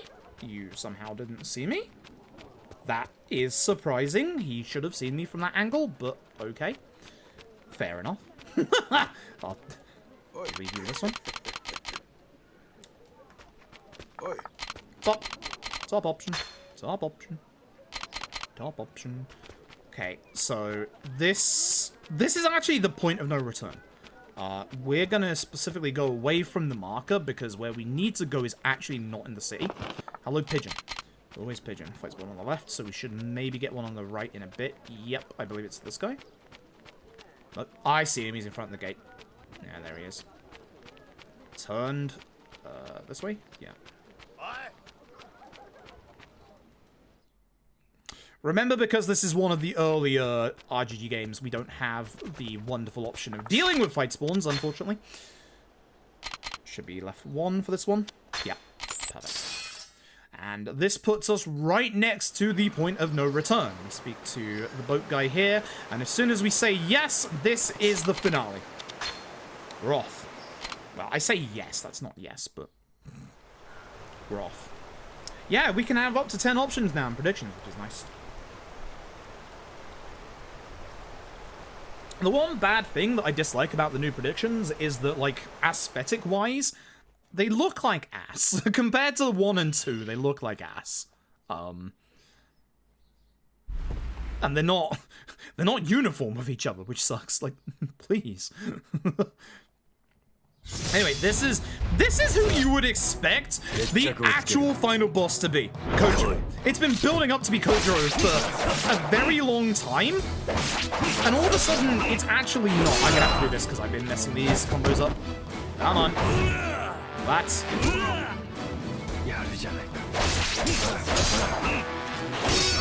Ah, that's what I was worried about. Okay, so we have to let him do this combo.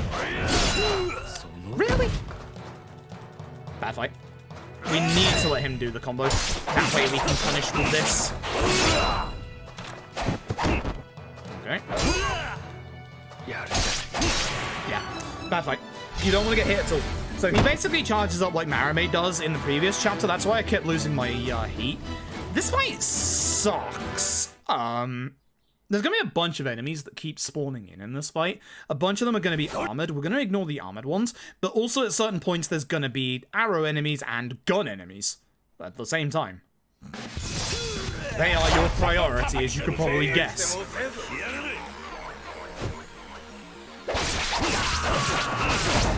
Nope, that was a bad fight. That was a terrible fight. I don't want to do my full combo, like, because that's just going to leave me open. And it's a bit slower. Like, if I can get the enemies around me like this, it's better. Obviously, if the enemy's moving away like that, it's still better to... See, I hit the guy in front of me instead of the guy that I was going for. Oh, I wanted to dodge that, and I didn't. Don't worry, I don't need a confidence booster. I know what I'm doing. I'm just pointing out where things are going wrong. So there should be an armored enemy any second now. Like, sometimes there's just things you can't do anything about. Like, enemies just hit you from behind like this. I didn't want to turn the camera this way, so I want to keep the enemies spawning from a certain location.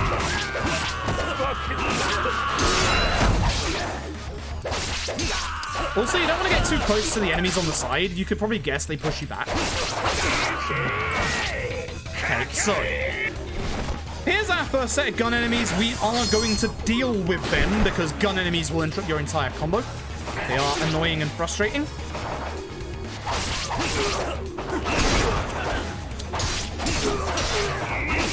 Nice thing is, once they've taken a shot, they have to reload. And there's your archer enemy, so I'm going to go off this guy. I don't know why it's not turning me. Kenzan is... There's our first armored enemy. And our second. Okay. And our third. Okay, we're going to get the plot out. We want to deal with as much of the armored enemies at the same time as possible. Ooh. Still an archer guy left. This sucks. So the armored enemy that is currently walking away from me. Stop.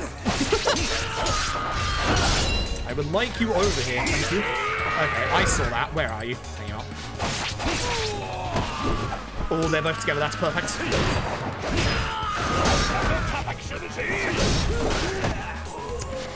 Yeah, fair enough.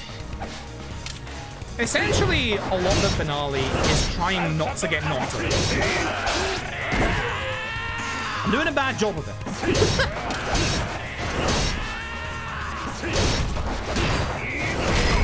That's all the armored enemies armored gone. So now we'll deal with them. The archer enemies are also someone I want to deal with because guess what? More guns. But we like to call that guy Gun Pope, or the less flattering name of Fat Arasei, because he has Arasei's moveset.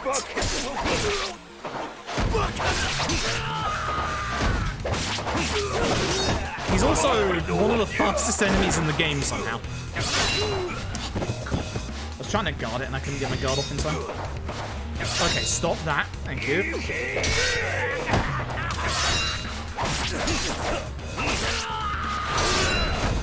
I think that just, yeah, spawned in the enemies with the little hitch that there was there, the loading hitch.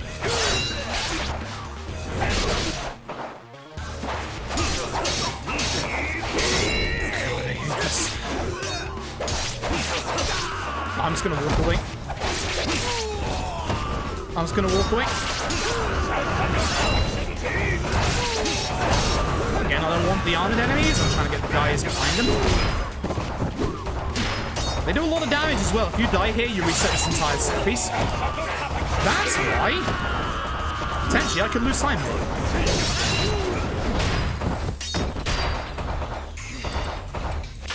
I ain't risking it. Thank you for having items as the first option in this video. I had all of the armored guys in such a good position. I am having enough of this guy.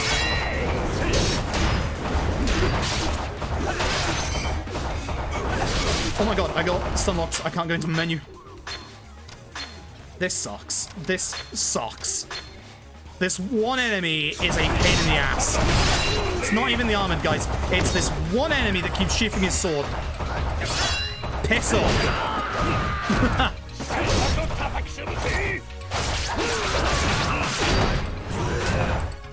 Oh my god, this sucks.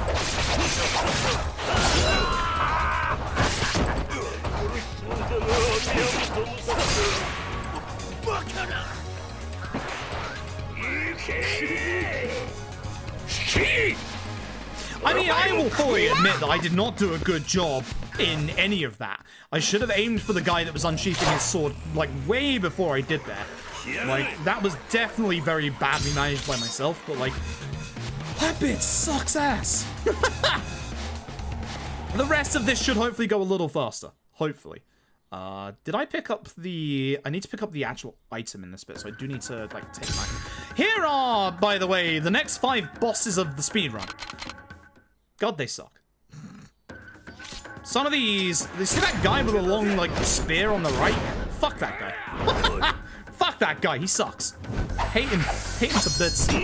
Maytap, yeah, classic sunlock guy. They're just annoying. Like... There's a lot of these fights. Yeah, this guy is the worst one out of all these guys. Fuck this guy. There's a lot of these enemies in the end game that are just, unfortunately, just, you know, they can just interrupt you constantly. It's a shame. It's the same with, like, the previous chapter as well.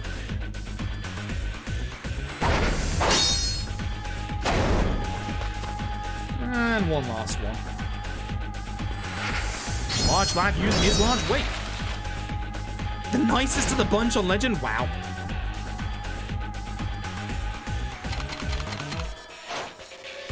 Again, swords away. You don't have to go that far here, but again, swords away. Okay.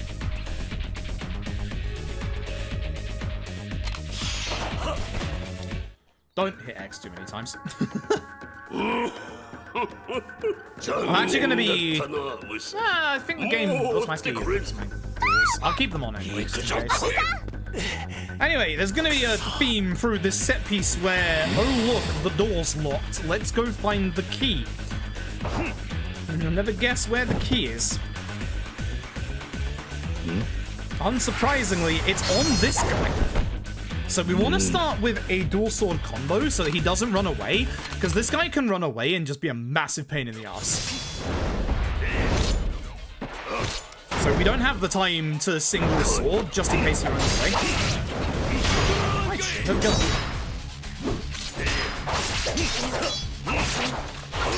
I shouldn't do that, but again, I want to stay close to him and like try and like stun lock him. I shouldn't do the strong attack there, but I just wanted to make sure he wouldn't run away. Okay. Bad start. Not smooth.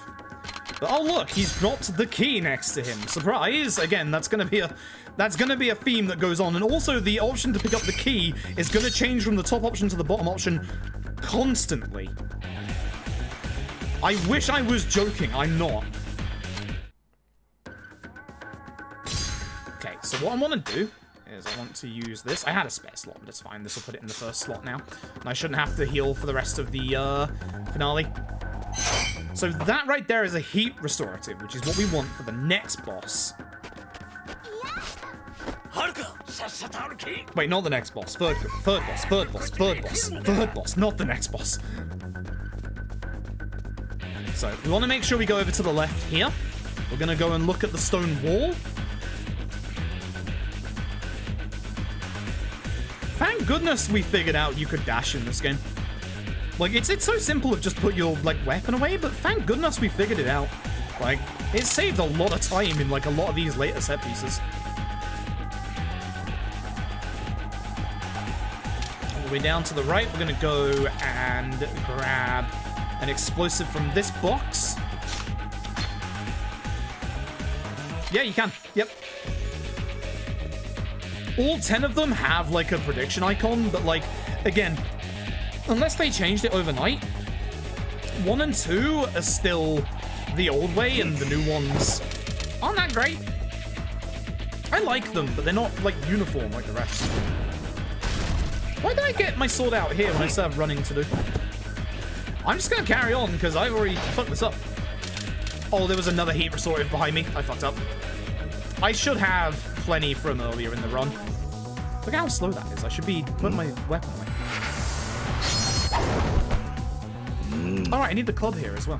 Because this guy is armored, or at least he's not armored in the sense of he has an armored HP bar, but that aura he has is an armor. So using the club here is better for him.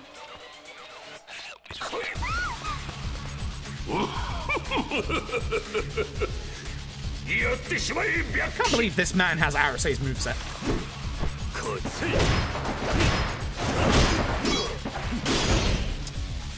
Should guard the third hit, not the second hit, because the third hit is the one that knocks you to the ground. He'll break your guard.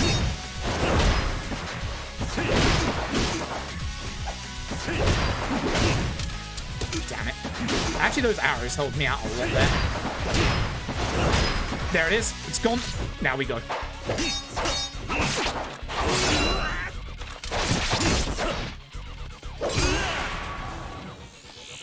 Jackass.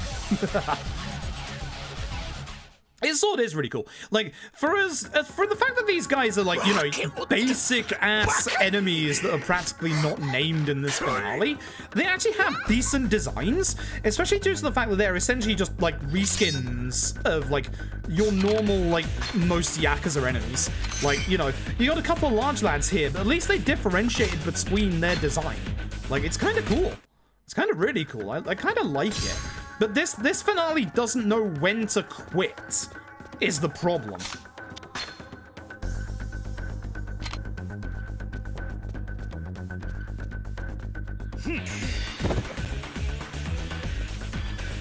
I should have at least 2 heat restoratives for this next boss. This next boss we do a little differently, which I've definitely messed up every time I've tried to do this run.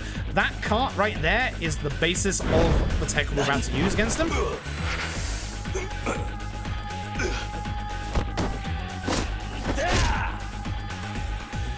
Yeah, the evolution in these games is cool to see. Okay, it actually starts us away from the cart, which is kind of nice because it gives me time to pick it up. Goodbye. Oh yeah, to grab it from this side, I forgot. Heat restorative. I think I have a heat restorative at the bottom.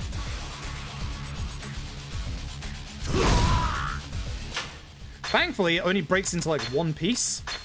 That's not heat restorative. I don't think I have heat restorative at all. I do.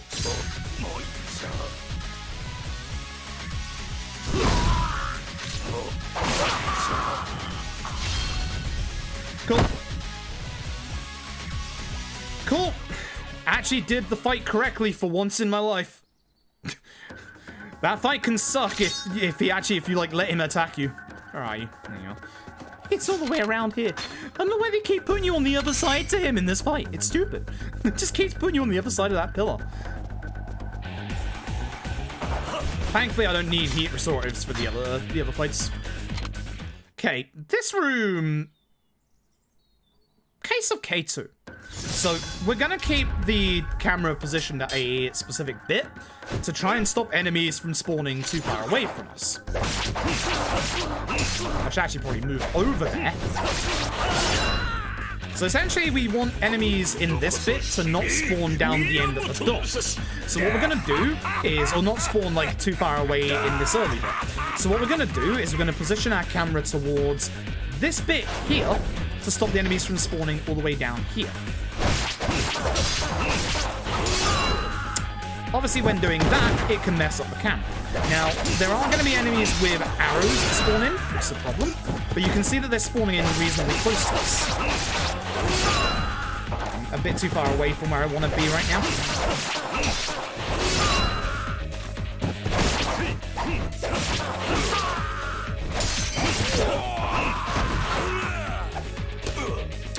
I should deal with the archer guy. I want to deal with everybody else first. Just take the archer guy.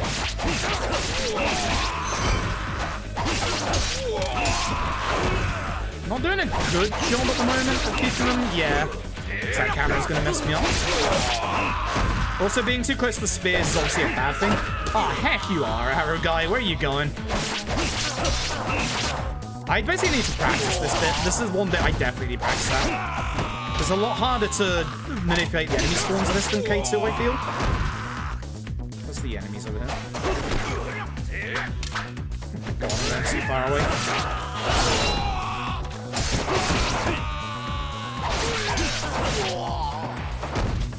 As long as they just don't spawn down the very end.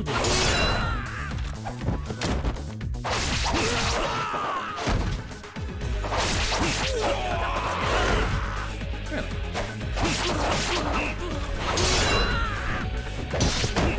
Getting hit by the spears actually isn't too bad. It's like getting rid of my recovery animation.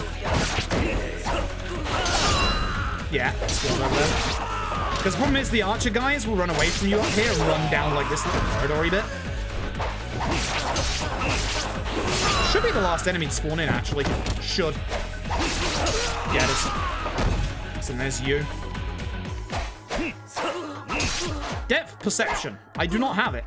I'm glad the enemies also get hit. That's nice.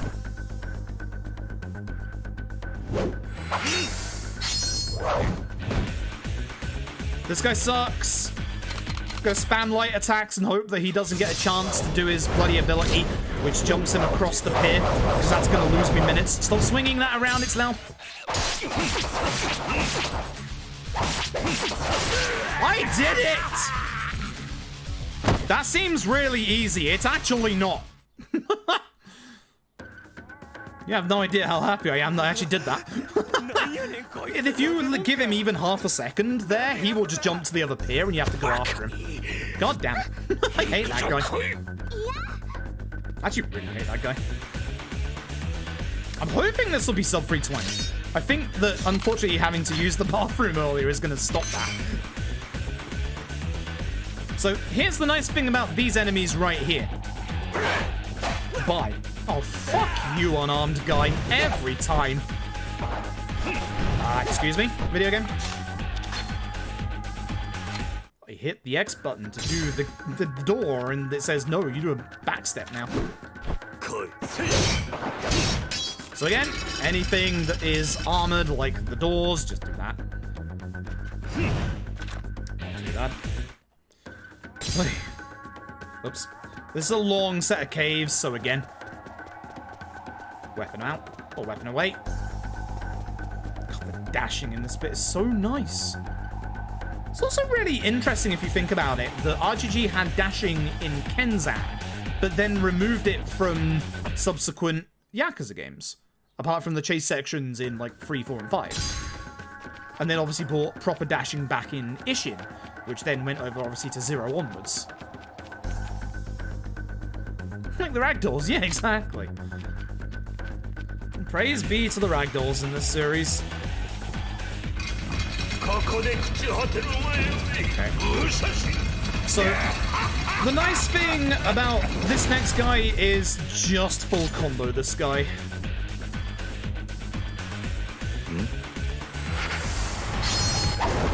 Just full combo him, nice and simple. Oh, cool design. Oh, very cool design.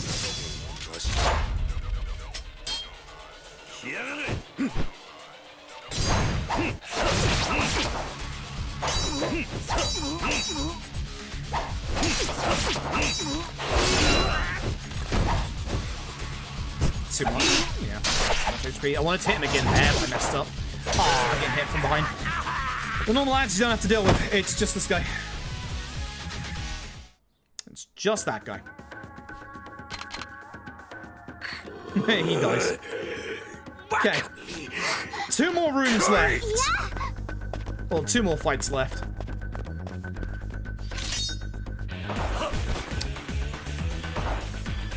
It's at this side. It's just the way this way.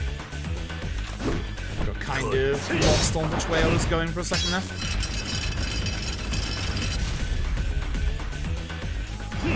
I don't remember if they were havoc or not.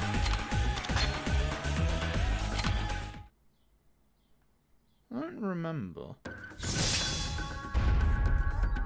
Yeah, it's kind of the same with, like, Yakuza 6 having autosaves, and then K2 on console not. K2 on PC thankfully does, but, like, it's really weird that the console K2 got rid of autosaves. Very weird. Especially when 6 had them. At least that's what I seem to remember, at the very least. Right. Fight in this room. Ain't too bad.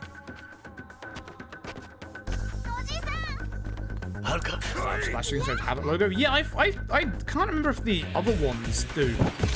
Like 3 to 5 on like on PS3.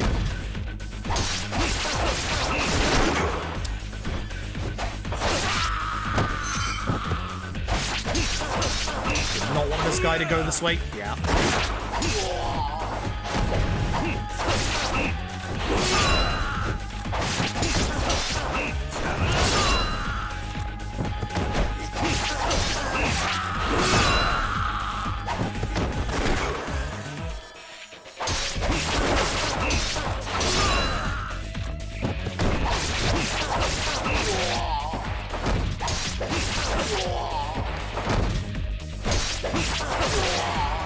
Very bad job of keeping enemies together. As long as I don't make a very big mistake and die in this final fight, this should be sub 320. I should be saving a good chunk of time here. Because all we have left is Gunpope, who is surprisingly hard if you let him get away. Alright. It's time for the final boss. This is the most bizarrest final boss you'll see in an RGG game. This game just... The finale goes on way too long and then just fucking ends. It's so weird. Like, you'd think that Kojo would be the final boss, but it's literally Arase. Oh, Arase!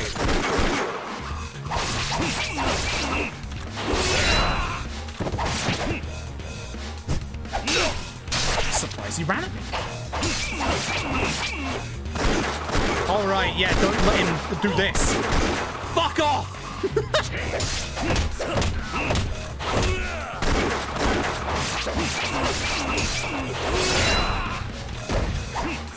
Really? That didn't end the run? Alright.